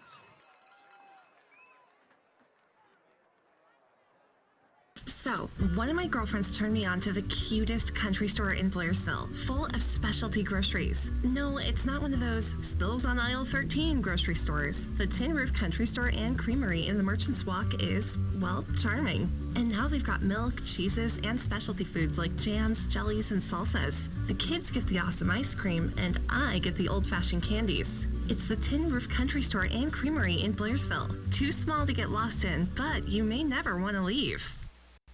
It may be hot outside right now, but we all know those chilly nights will be here soon enough. That's why Aspen Hearth & Home wants you to get ready for cold weather. And Charlotte is not fooling around with this month's offer. Yep, purchase any wood or gas stove, and we'll throw in a free blower. You like free stuff, don't you, kid? Who doesn't, mister? Aspen Hearth & Home is now down from the Walmart on K Road, and we can get your chimney swept, too. Just ask. Find Aspen Hearth & Home on Facebook or call 706-745-0269. I want to thank Garland Johnson back in Young Harris, bringing in the feed tonight. We haven't had very many problems this year. Garland is getting better in year number 8. Kickoff now, squib up the middle. We'll grab it, fall down at the 18-yard line, and we'll have one more play from scrimmage, maybe 2, depending on if it's an incomplete pass. Jeff, do you think it has anything to do with the fact that we have inconsistency with games being played and having to cover games due to COVID? He doesn't have to check as many scores, or? Well, that's true. That's true. When you give Garland 3 states worth of football to cover, he can blow a fuse. I've actually seen the steam come out of his ears while he's on the internet with more than one tab open at a time. I've seen Garland when I pulled into the station with a snake in his car, and we had to wait for that snake to get out during the broadcast. It was a game you missed. I think it was against Elbert. Yeah. Maybe Banks. He had Chevelle's howling with that story after. 10 seconds left. We're going to run the ball this way. Fake a man out, throw the ball, and Caston throws to a spot where nobody was attending. They'll stop the clock with 4 seconds left. Give Caston all the credit in the world for doing his level best to keep us in this football game, but he hasn't repped a whole lot of quarterback this year. It's crazy. Caston was kind of groomed to be that next quarterback for Union County. 9th grade, he broke his collarbone, and that was it. He, quit playing quarterback. But through middle school, he was a pretty solid quarterback. He was a running quarterback at the time when he was much taller than everybody else. Everybody else just kind of catching up. Last play of the half goes to Carson Walker, who's knocked around like a pinball, and that is mercifully the end of the first 24 minutes of football. We trail at 35-0. We appreciate your being part of Union County Panther football. We know that this year has not been as successful as some of the previous years, but we also know that you guys are tried and true purple, and we appreciate the fact that you're following us every game, either on video or audio or both. And Chris Mathis and I will have a little halftime for you coming up in a second. Union County football, as always, brought to you by Union General Hospital in Blairsville, your community's caregiver for 60-plus years. Back in a sec at WJRB-FM Young Harris. Constantly challenging ourselves as a college means more learning opportunities. better teaching, more innovative programs, greener facilities, a stronger community, and happier students. Every choice we've made reinforces our mission to help educate, inspire, and empower you. Young Harris College. This is the place where your future unfolds. If you've got a nagging sports injury, then Union General Orthopedics and Sports Medicine is ready to get you back on the field. Dr. Jacob Sturton, Dr. Ronald McBeth, and physician assistants Brian Hass and David Zollinger are currently accepting new patients at their office. They can help with everything from a sports injury to knee or shoulder pain. If you want to get back to living and being active, call Union General Orthopedics and Sports Medicine at 706-439-6858.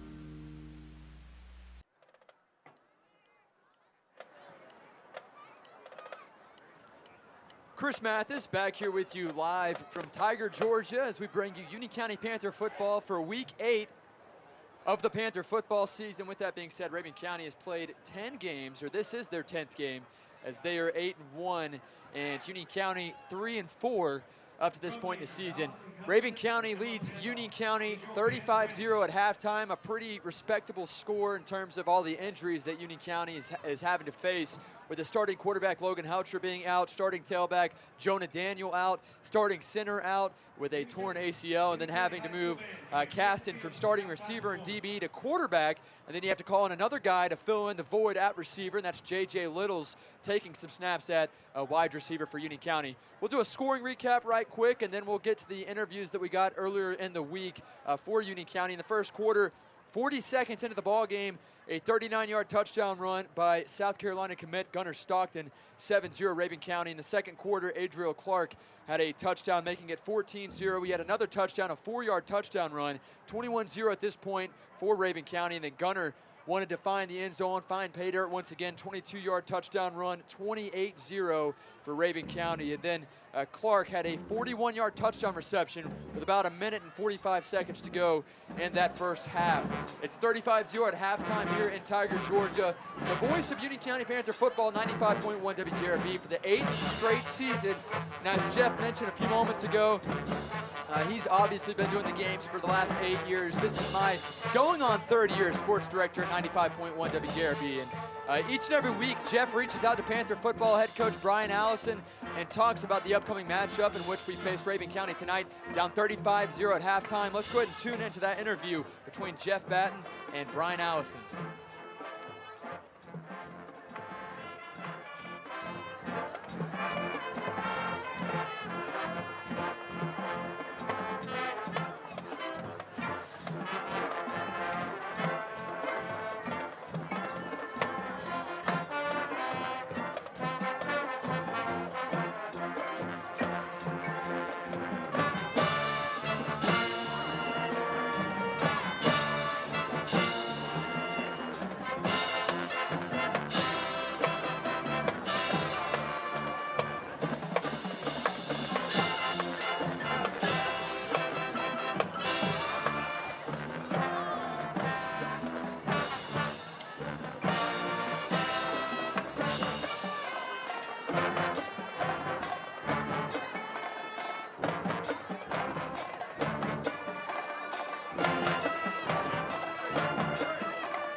Broadcasts of Union County Panther football brought to you by North Georgia Golf Carts, providing a full range of sales, accessories, service, and parts.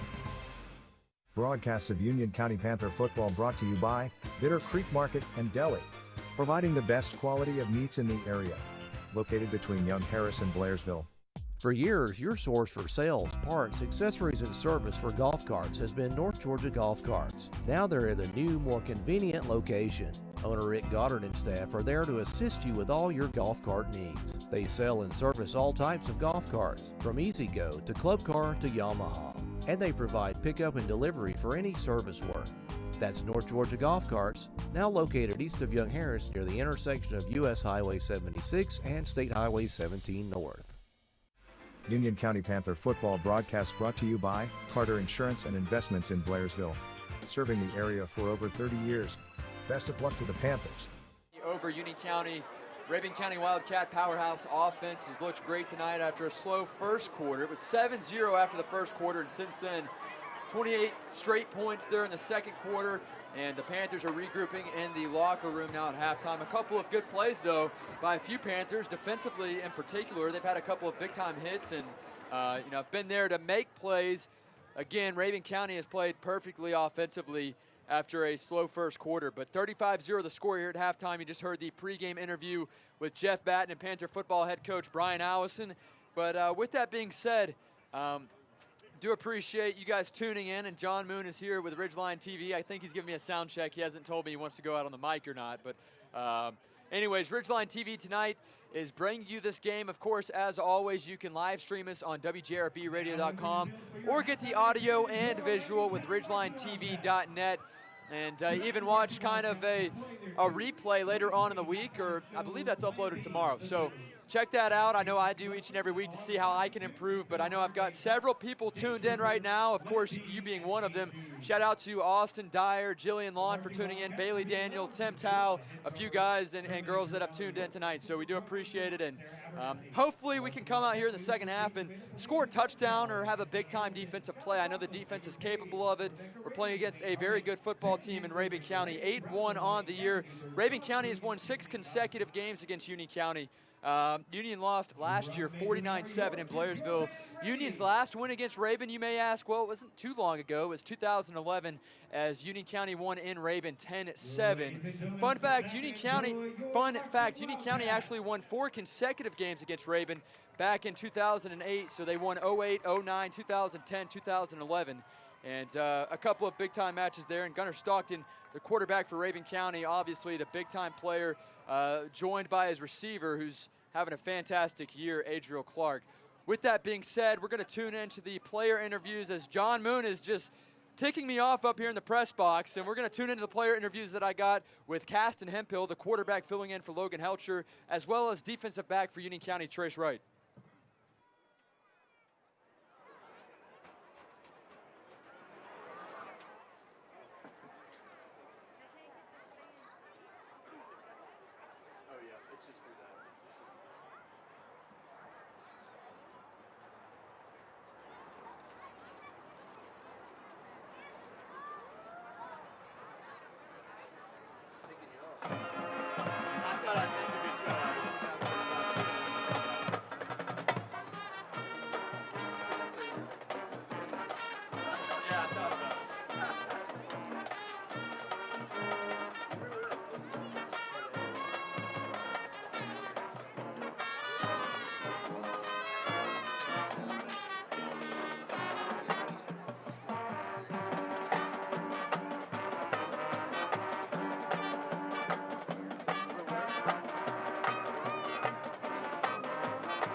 your marching Wildcats.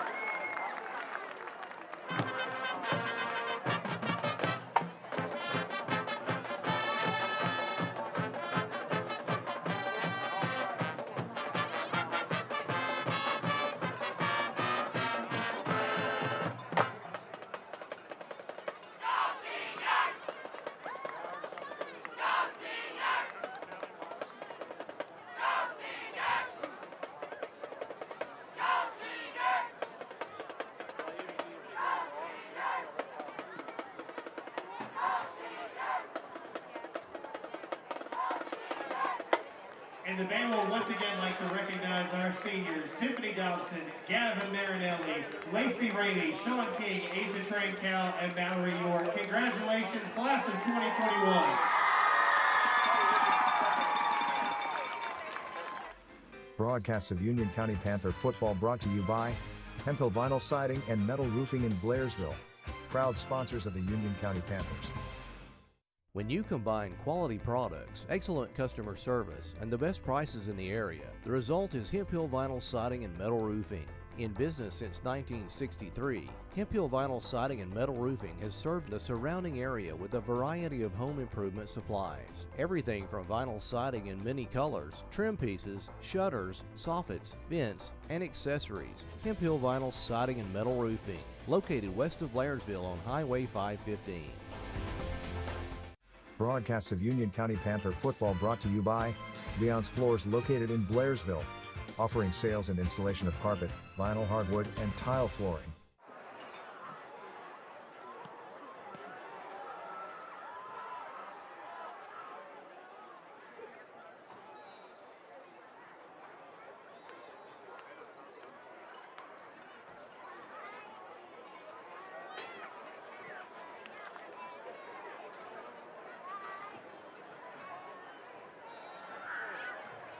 Chris Mathis, Sports Director at 95.1 FM. Glad that you guys have joined us here for Union County Panther football in our Week 8. We are 3-4 and are taking on the 8-1 Rabun County Wildcats. The score 35-0 Rabun over Union here at halftime.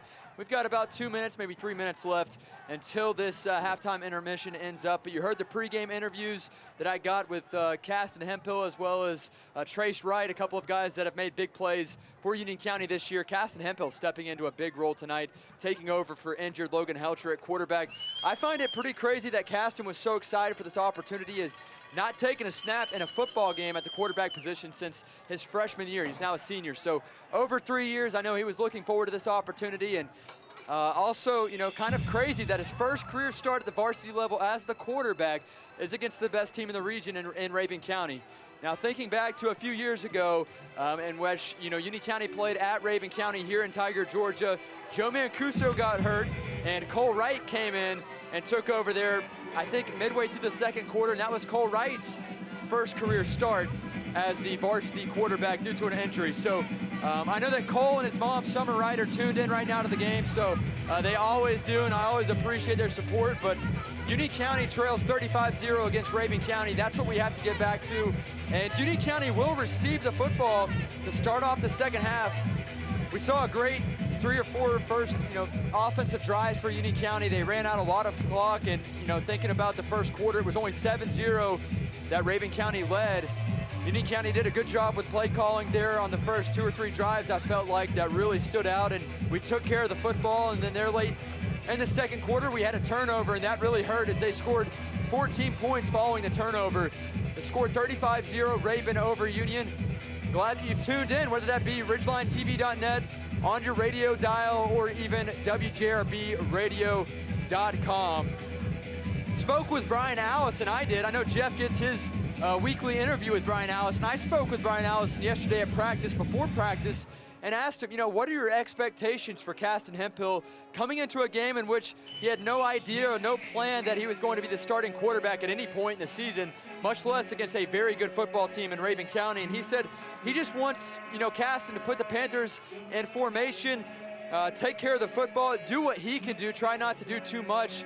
And so far, I think you can say that Caston's done a good job of that tonight. Union County has yet to throw the ball down the field, which I am a bit surprised on.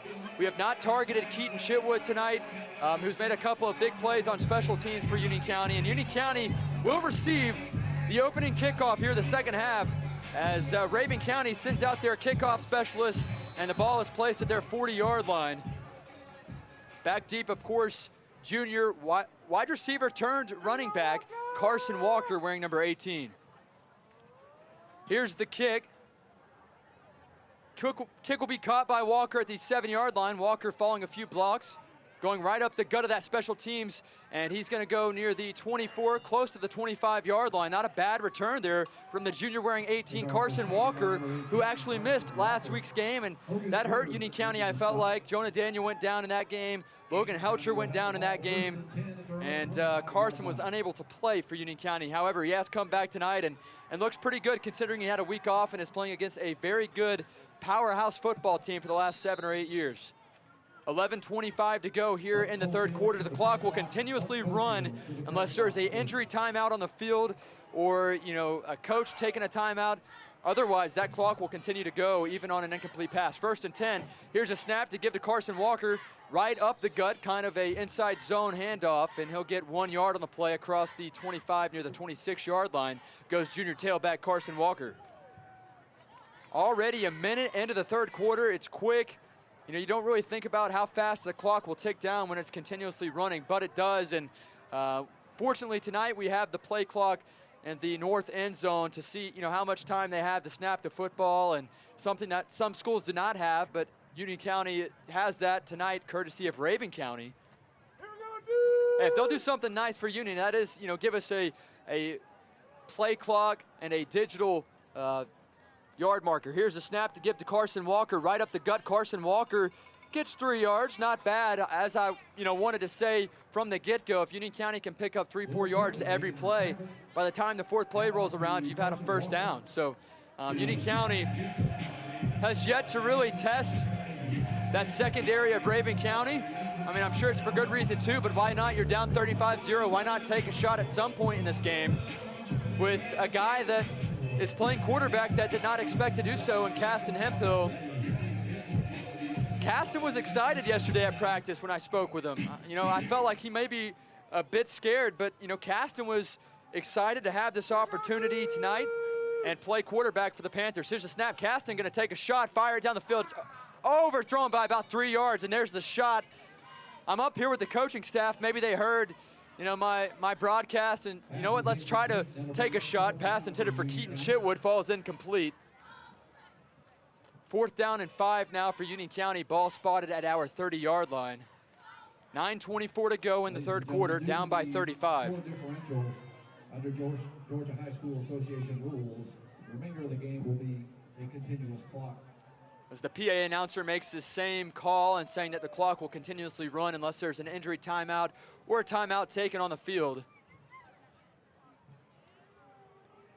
Here comes fill-in quarterback number 3, Caston Hemphill. And he will punt this one away, and it's not sure if it was hit off the offensive line or what, but it was a bad punt. It goes about 8 yards. And we'll give him 11. 11-yard punt there for Hemphill.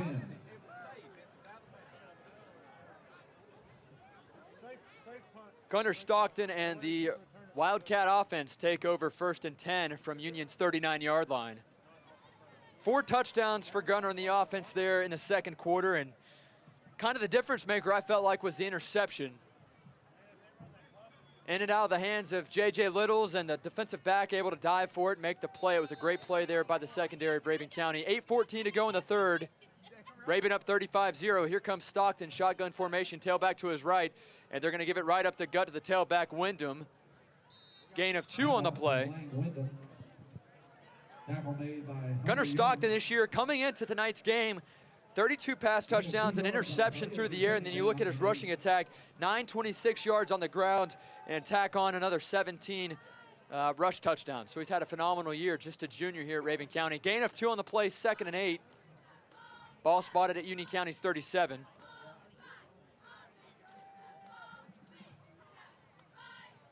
Here's the give to Wyndham. Inside zone, he's going to work down the field across the 25-yard line, cuts inside, follows the block, 15-yard line, 10-yard line, 5-yard line, and stumbles his way into the end zone. 37-yard touchdown run for Lane Wyndham, wearing number 7. 41-0 the score with 7:22 to go in the third quarter. Great play call there on a second down situation for Rabun County.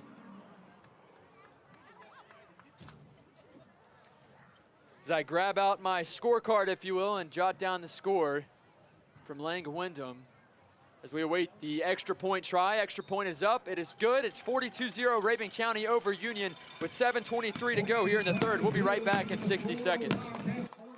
Broadcasts of Union County Panther football brought to you by the Family Medical Practice of Thomas Karisny, MD, in Blairsville, serving Union County and the mountain area. Broadcasts of Union County Panther football brought to you by North Georgia Golf Carts, providing a full range of sales, accessories, service, and parts. Hey, Packy here with John Chitwood of Service Plumbing and Septic. John, your motto is service is our reputation, and that's what people know you for. It is. Service means showing up on time, not making a customer wait, and not leaving until the job is done. And in the plumbing and septic business, that means everything, I bet. It really does, Packy. I'm proud to say for 25 years, our customers have trusted us to make repairs, both big and small. How do people get in touch? Service Plumbing and Septic, licensed in Georgia and North Carolina at 706-781-1555. That's 706-781-1555. Broadcasts of Union County Panther football brought to you by Hemphill Vinyl Siding and Metal Roofing in Blairsville, proud sponsors of the Union County Panthers.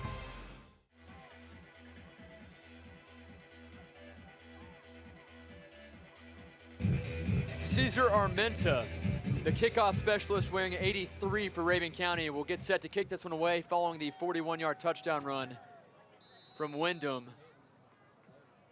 7:23 to go, 7:22 to go here in the third quarter. And here's the kick from Caesar. And Walker's going to bobble it at the 5-yard line, able to recover it. Walker gets past the initial wave of Rabun Wildcat special teamers and gets out near the, we'll say, 16-yard line. That's where Union County, that offense, takes over 1st and 10. To the 15-yard line. Caston Hemphill on that last possession tried to take a shot down the field to Keaton Chitwood on 3rd down and 5. It was there, but he had his man beat, overthrown by about 5-6 yards. Again, Union County just missing several key pieces tonight. Starting center, starting quarterback, starting running back. Senior Caston Hemphill was up for the challenge to take over as quarterback tonight. Gotta love and respect that effort from Caston Hemphill to make that adjustment from DB, wide receiver to quarterback throughout practice and pick up the formations and whatnot. 6.5 minutes to go in the third quarter. And Social Circle leads Towns County 14-7. If Towns County wins, they have a playoff berth. Pulling for Jason Rockmore and the Indians tonight. Here comes Hemphill, rolling right, takes a shot down the field to Mason McCombs, in and out of the hands near the sideline. Pass falls incomplete. Mason McCombs caught the first pass of the ball game. It was in the flats, gain of 5 or 6. They'll bring up 2nd down and 10. Drops the first down try there on the sideline from Caston Hemphill. 5 minutes, 50 seconds to go in the third. Union County Panther offense works from right to left on your radio dial. If you're tuned into RidgelineTV.net, it's pretty clear to see that as we have John with the phenomenal camera work working from right to left. As the Panthers dressed in all white, Rabun County wearing the black tops, white pants, and kind of a dark burnt red helmet. Here comes Hemphill, 2nd and 10 for Union County. Hemphill takes the snap, dropping back, dumps it off to his tailback wearing 18, Carson Walker, and he's hit hard by the lineman. Carson did not see that guy come up behind him, creep up behind him silently, and it was a big-time hit, but nice play there from Hemphill to get rid of the football under pressure. Gain of 1 for Union County, 3rd and 9. And Nolan Crane combining for that spot. Big time thank you to Garland Johnson back at the station for making this broadcast possible. He makes sure all the commercials run smoothly, make sure that we've got all the score updates from our listening area. Typically we cover North Carolina football right now with Andrews, Murphy, and Hayesville, but they've got kind of a hiatus for the football season. They'll actually start their first practice on February 9th, if I recall. So they have a late season there in the winter. 3rd down and 9 for Union County. Here comes Hemphill, rolling left across his body. Hemphill going to try to Duncan's pass is broken up by the DB. Pass intended for a Davis. Number 7, Blake Davis, the intended target, I believe. No, that's J.J. Little's 26, the intended target. Stepping up and playing that position of Caston Hemphill at receiver. 4th and 9. Rabun County leads 42-0 with 4 minutes left here in the third.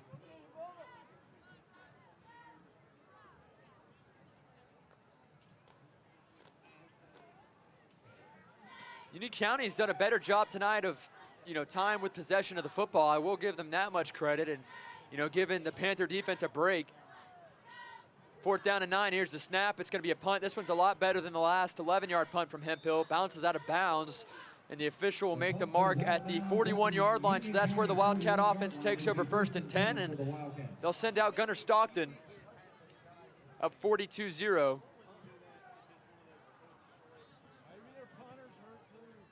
Gunnar has a 39-yard touchdown run and a 22-yard touchdown run. Also has a 41-yard touchdown pass here in this game.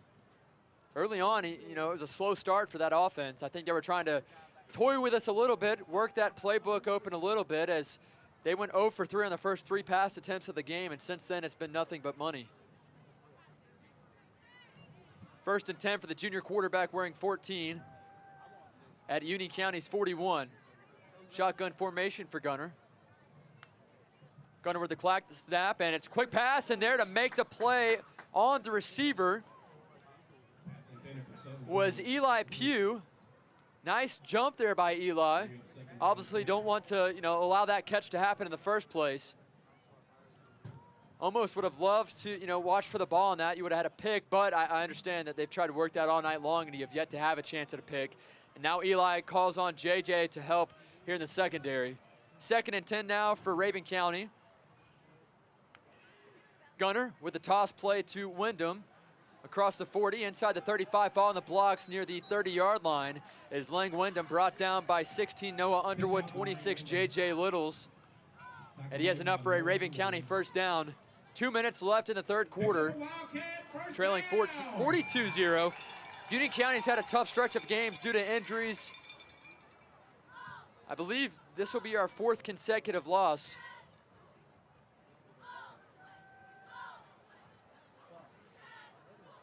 First down and 10 following the 1st down carry from Wyndham and Rabun County. Stockton with a snap, dropping back, fires it near the seams. Catch is made at the 15-yard line. And that's Tate Ramey with the reception. He was not expecting that football there in the seams. You could see it, he kind of stumbled after he made the catch, was not expecting to be the first read there, and he was.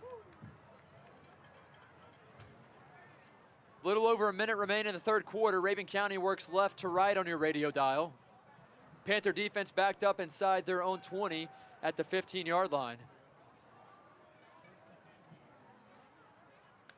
Stockton looking to his left, gonna drive to the right, fires it inside a tight spot, catch is made, and he is out of bounds at the 1-yard line.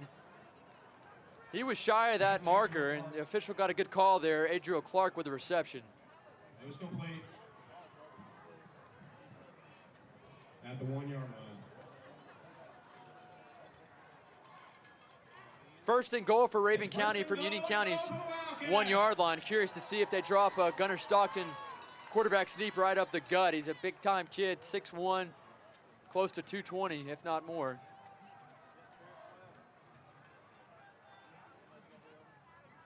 Stockton takes the snap, gonna try to pass this one in the flats, wide open, one-handed grab for number 7, Wingham, and he's got a touchdown. Nobody there to see the running back come in motion, and Gunnar Stockton able to pick apart that play defensively for Union County. It's a touchdown, 48-0 now, 12 seconds to go in the third.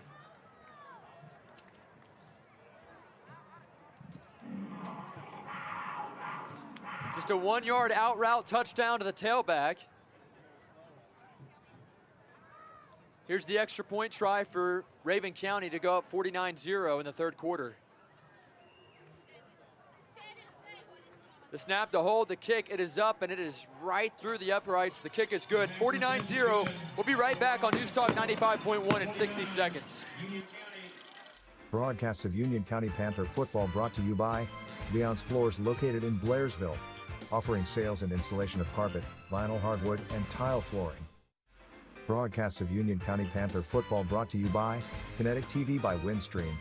Available now for Kinetic broadband users. See store for details. Jeff Batten for North Georgia Tax Solutions. You know, I meet with a lot of small businesses, and there's always one common gripe. They say, I'm not a bookkeeper, and I'm worried about my checkbook balance every time I write a check. They say, what I need is a CFO, but I can't afford one. With North Georgia Tax Solutions, now you can. Debbie and her staff in Blairsville help small business owners concentrate on the product, not the checkbook. Does this sound like your problem? Get a CFO when you call North Georgia Tax Solutions in Blairsville, 706-745-3856. Broadcasts of Union County Panther football brought to you by the Family Medical Practice of Thomas Karisny, MD, in Blairsville, serving Union County and the mountain area.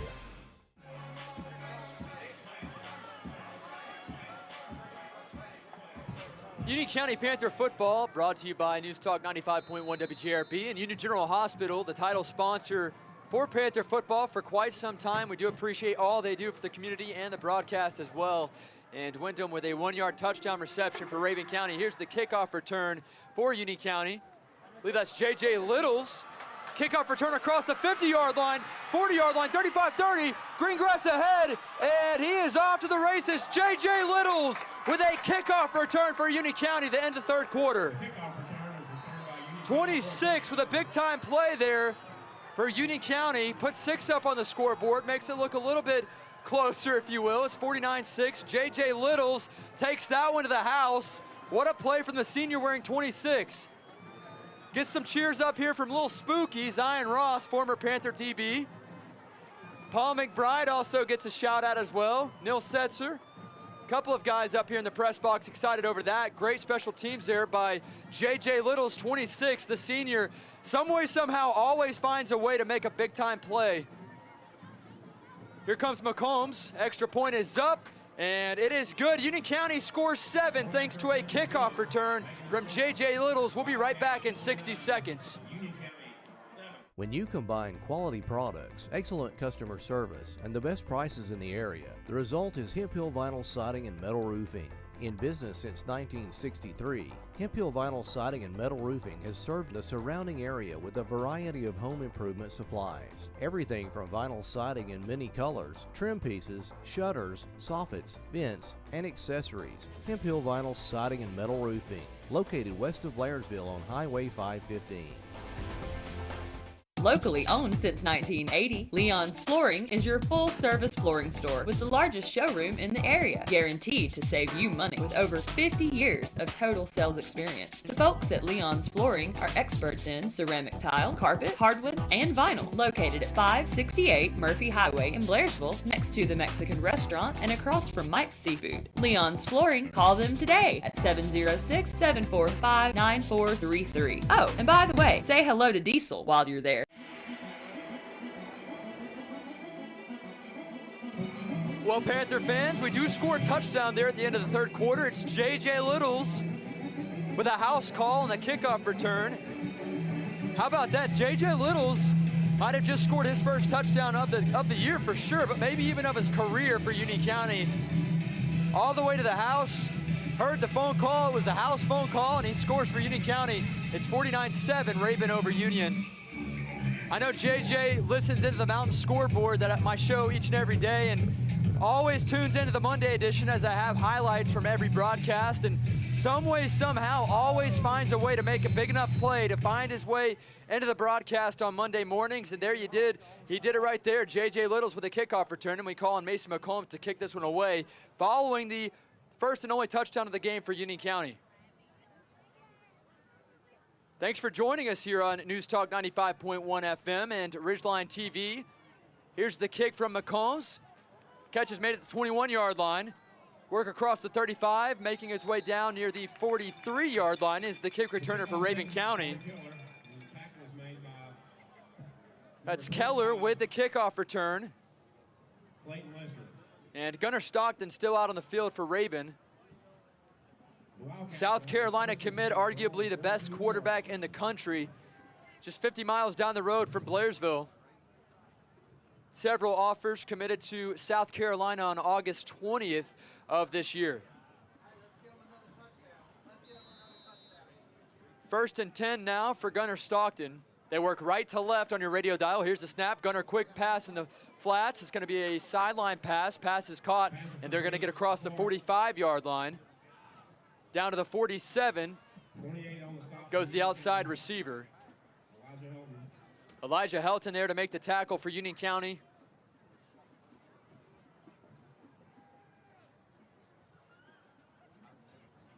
.55 to go in the ball game. As I try to adjust myself here in the press box, moving from one side panel to the other, as there's a black tinted window right in the middle of my left and right. It's kind of hard to maneuver around, but we're making it happen. Here comes a snap for Stockton. Stockton looking left in the seams. Pass is caught at the 37-yard line, and running down inside the 25-yard line is his intended target, wearing number 20, that being Sutton Jones, the senior receiver. 1st and 10 now for the Wildcats at the Union County 23-yard line. The snap to give the tailback Wyndham. He's swallowed up. He's actually tripped up by Casper, if you will. Aaron Helton there to apply some pressure, but he did not touch him. Slipped up on his own foot. Gets to the line of scrimmage, 2nd and 10. Second down and 10 for the Wildcats. 49-7 the score, Rabun over Union. Still awaiting a fourth quarter update from that Towns County Social Circle game from Garland Johnson. Here's the snap, and there's a flag that comes in before the snap, and that's false start on Rabun County. It's their first, actually I take that back, their second offensive penalty of the night. They had a blindside block earlier in the second quarter, and they have a false start right there. That's a 5-yard penalty. Push him back 5 yards. Ball is placed at Union County's 28-yard line.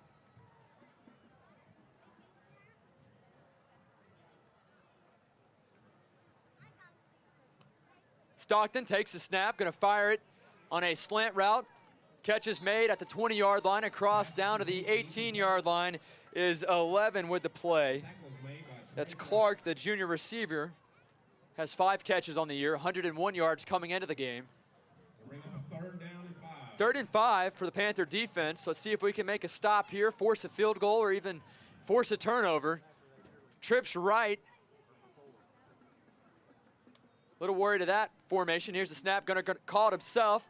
Up across the 20-yard line, down inside the 10-yard line goes Gunnar Stockton to pick up the first down, and 5 more.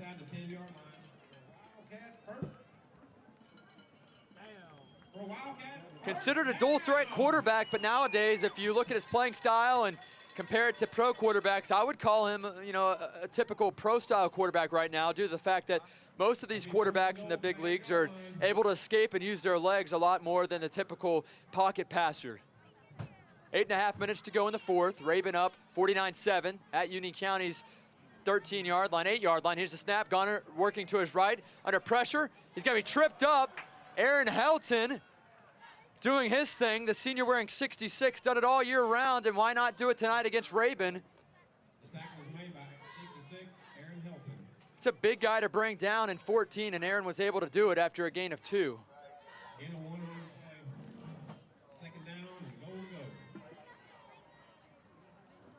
Rabun County knocking on Union County's door inside the 10. Ball spotted at Union 7. You have a stoppage of play, and it's a flag that comes in here on the near sideline at the 9-yard line.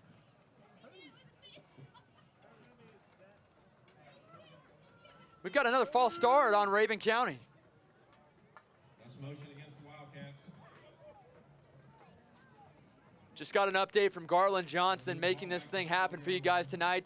Social Circle leads Towns 14-7 on senior night. Here's the snap. Gunnar gonna fake the toss, work in the end zone. Pass is thrown to Adriel Clark. Catch is made in the end zone. Great effort there from Eli Pugh. But Adriel Clark, one of the best receivers in the state, able to haul it in for a 12-yard touchdown.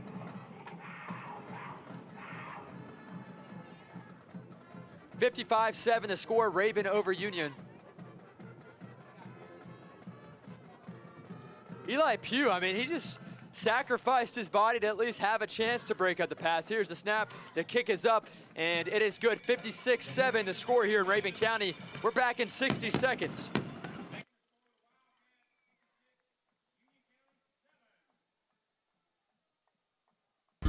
If you've got a nagging sports injury, then Union General Orthopedics and Sports Medicine is ready to get you back on the field. Dr. Jacob Sturton, Dr. Ronald McBeth, and physician assistants Brian Haas and David Zollinger are currently accepting new patients at their office. They can help with everything from a sports injury to knee or shoulder pain. If you want to get back to living and being active, call Union General Orthopedics and Sports Medicine at 706-439-6858. You asked for it. Dr. William Frazier at Sentinel Plastic Surgery in Blairsville will again be offering non-invasive, comfortable treatments that target brown spots and tiny red veins.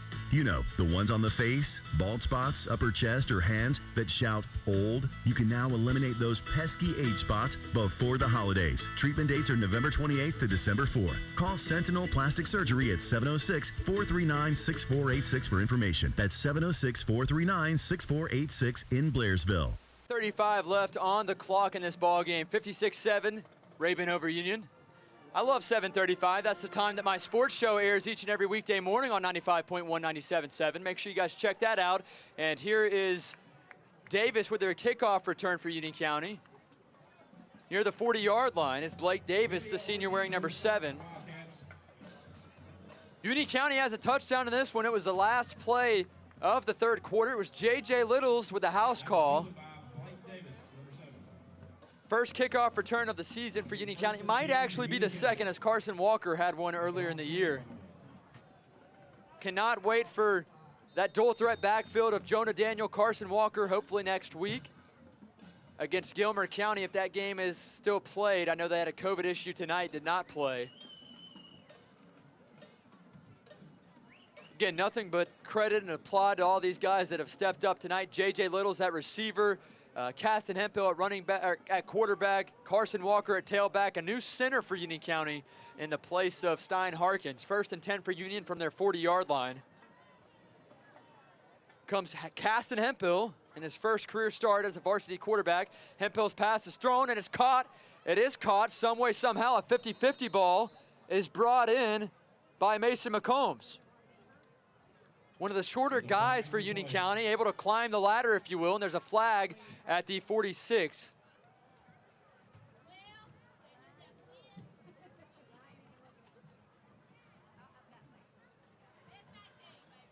Mason McCombs has more catches tonight than I think he's had in a game all year, and that's a face mask on Rabun County. That helps out with the offense. Would love to score an offensive touchdown. 6:19 to go here in the ball game for Union County in this Panther offense as Caston Hemphill takes over at quarterback tonight in place of junior quarterback Logan Helcher. Suffered a neck injury last week, is out tonight. Call on for the senior DB wearing 3 to take over at quarterback. Ball spotted at Rabun's 40 as the Panthers work left to right on your radio dial.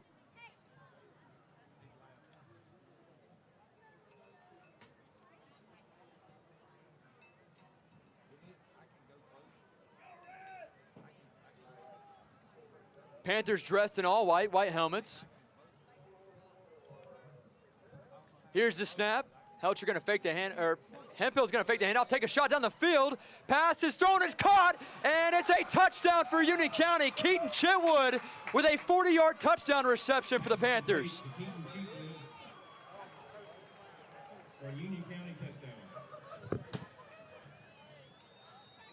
Who was that with the touchdown? Keaton Chitwood with the touchdown reception for Union County. It was Chitwood. And how about that? Caston Hemphill with his first career pass touchdown against Rabun County comes here midway through this fourth quarter. 40-yard touchdown pass for Union County. How about that? We score 13.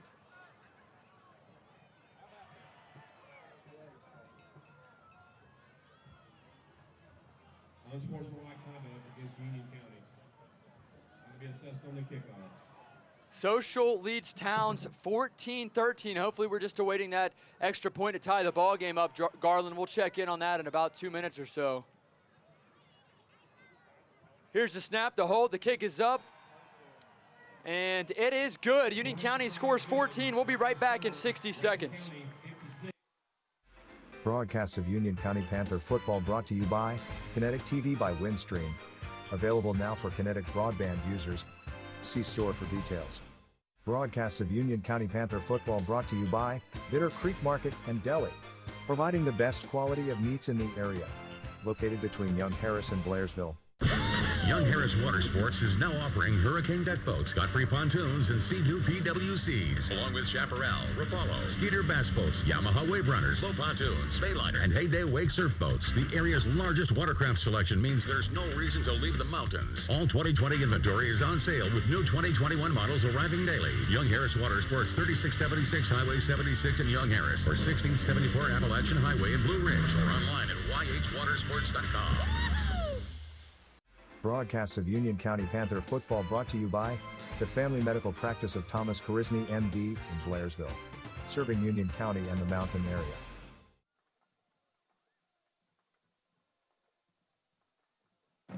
Panther fans, you're tuned in to News Talk 95.1 for Union County Panther football and our Week 8 matchup against Rabun County. This is their 10th game, and we just saw a touchdown pass from Caston Hemphill to Keaton Chitwood for 40 yards.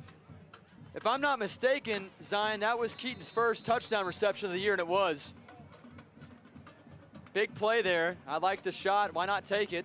Here's the kickoff from Mason McCombs following that 40-yard touchdown. Catch is made at the 25-yard line. Kickoff returner working up the gut across the 45-yard line, tripped up at the 48-yard line. And that's where Gunnar Stockton and the Wildcat offense take over 1st and 10.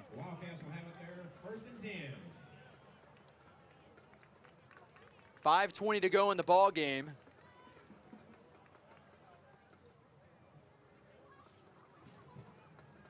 Got a few highlights that you guys can check out on the show Monday morning, the mounted scoreboard at 7:35. Make sure you guys do that. Again, airs on 95.1 and 97.7 FM.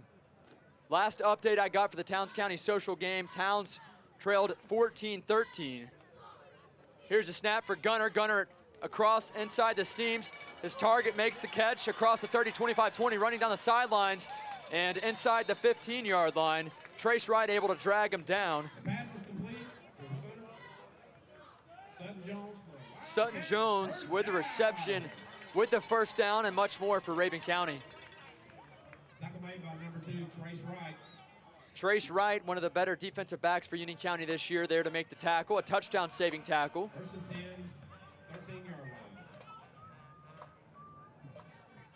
56-14, Wildcats lead. They're working right to left. Here's the snap. Gunnar going to keep it himself, follow the lead block, working around the offensive side of the right side of the offensive line. Gunnar Stockton take it down to 5. Gain of 8 or 9 for Stockton. Ball spotted at the Wildcat Panther 5-yard line, that is. 4 minutes to go. Wildcats lead 56-14, and they're knocking on the Panther door right now as we speak.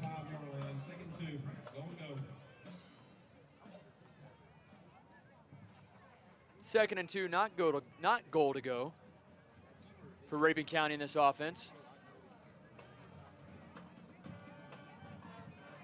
Ball spotted at Union's 5-yard line.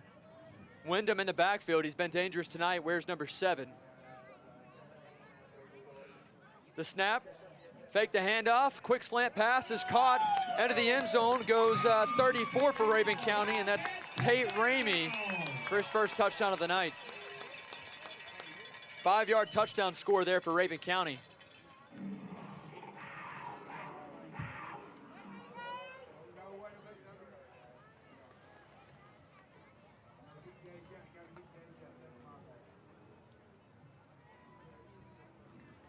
And we see an extra point attempt. Kick is up, and it is good. We'll be right back in 60 seconds on News Talk 95.1 WJRB. My whole business just went up in flames. But my agent was there before the fire was out. We started a plan. I've got 25 employees who could be out of a job if we didn't get this place running again. My independent agent and auto owners insurance, they made sure we didn't skip a beat. I mean, we didn't miss a single payroll. That's incredible. For whatever lies ahead, we're always there. Now you can find more insurance in Blairsville on Highway 515 across the street from the Home Depot. Call 706-745-2139 for a fast and accurate quote. For years, your source for sales, parts, accessories, and service for golf carts has been North Georgia Golf Carts. Now they're at a new, more convenient location. Owner Rick Goddard and staff are there to assist you with all your golf cart needs. They sell and service all types of golf carts, from E-Z-Go to Club Car to Yamaha. And they provide pickup and delivery for any service work. That's North Georgia Golf Carts, now located east of Young Harris near the intersection of U.S. Highway 76 and State Highway 17 North.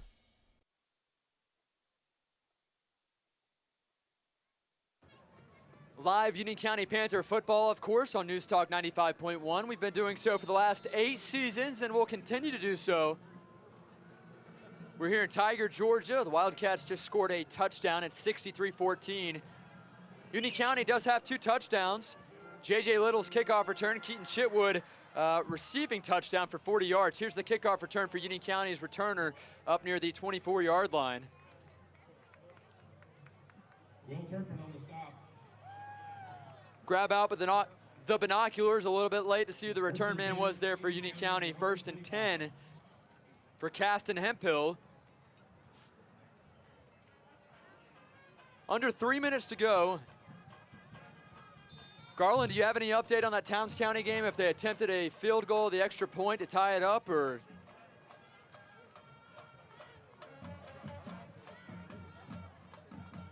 Still 14-13, so Towns either missed that extra point or went for 2 and did not convert. 1st and 10 for Union County, ball spotted at their 25-yard line. Curious to see what we draw up here. Down by a lot, 49 points. But why not open up the playbook and take some shots down the field? 2:21 to go, here's the snap. The give to Carson Walker. It's a stretch handoff. Walker working the near sideline up across the 30 near the 33, 34-yard line. Is junior tailback wearing 18, Carson Walker.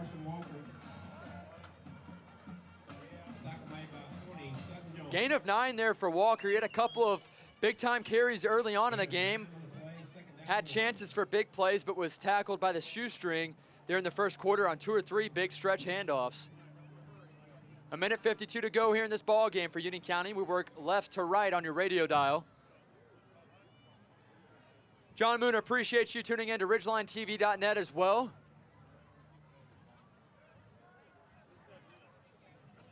Second and 9 for the Panther offense.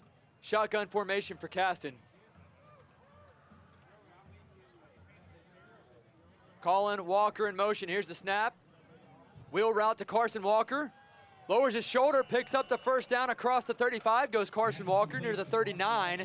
And it's 1st down and 10 for Union County. More on the stop. That's enough for a while. Union County 1st down. 1st and 10 for the Panthers from their own 39-yard line. Hopefully we can play next week on the road at Gilmer County. We'll have more on that, I'm sure, early this week, if not before.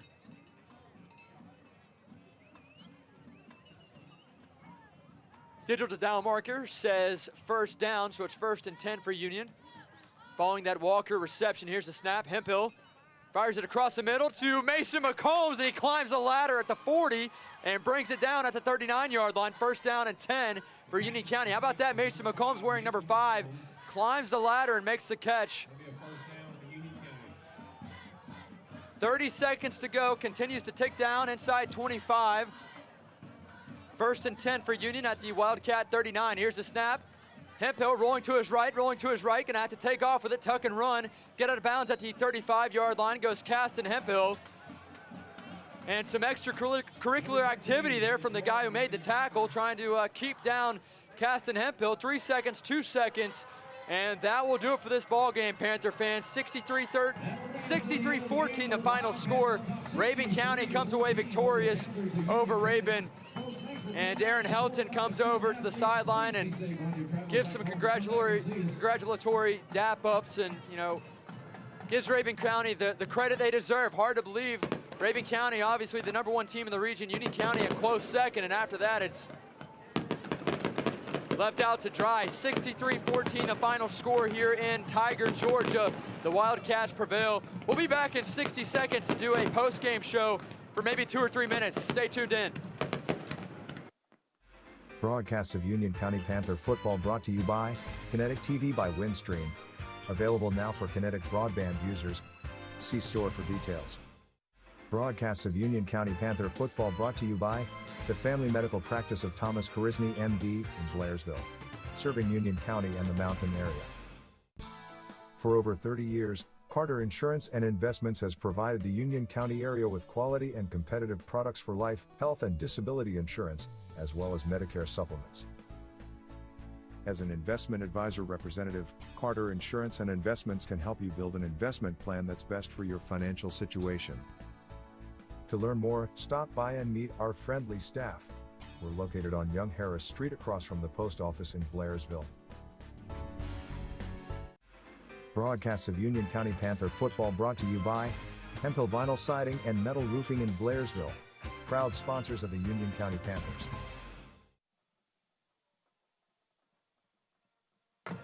Panther fans, you're tuned in to 95.1 WJRB, RidgelineTV.net, brought to you by John Moon and all the great work that he does.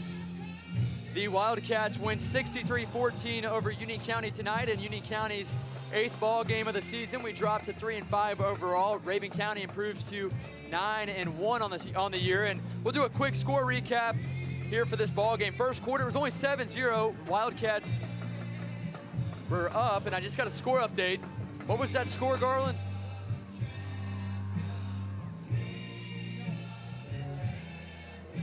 Social Circle up over Towns 28-19, but back to tonight's game.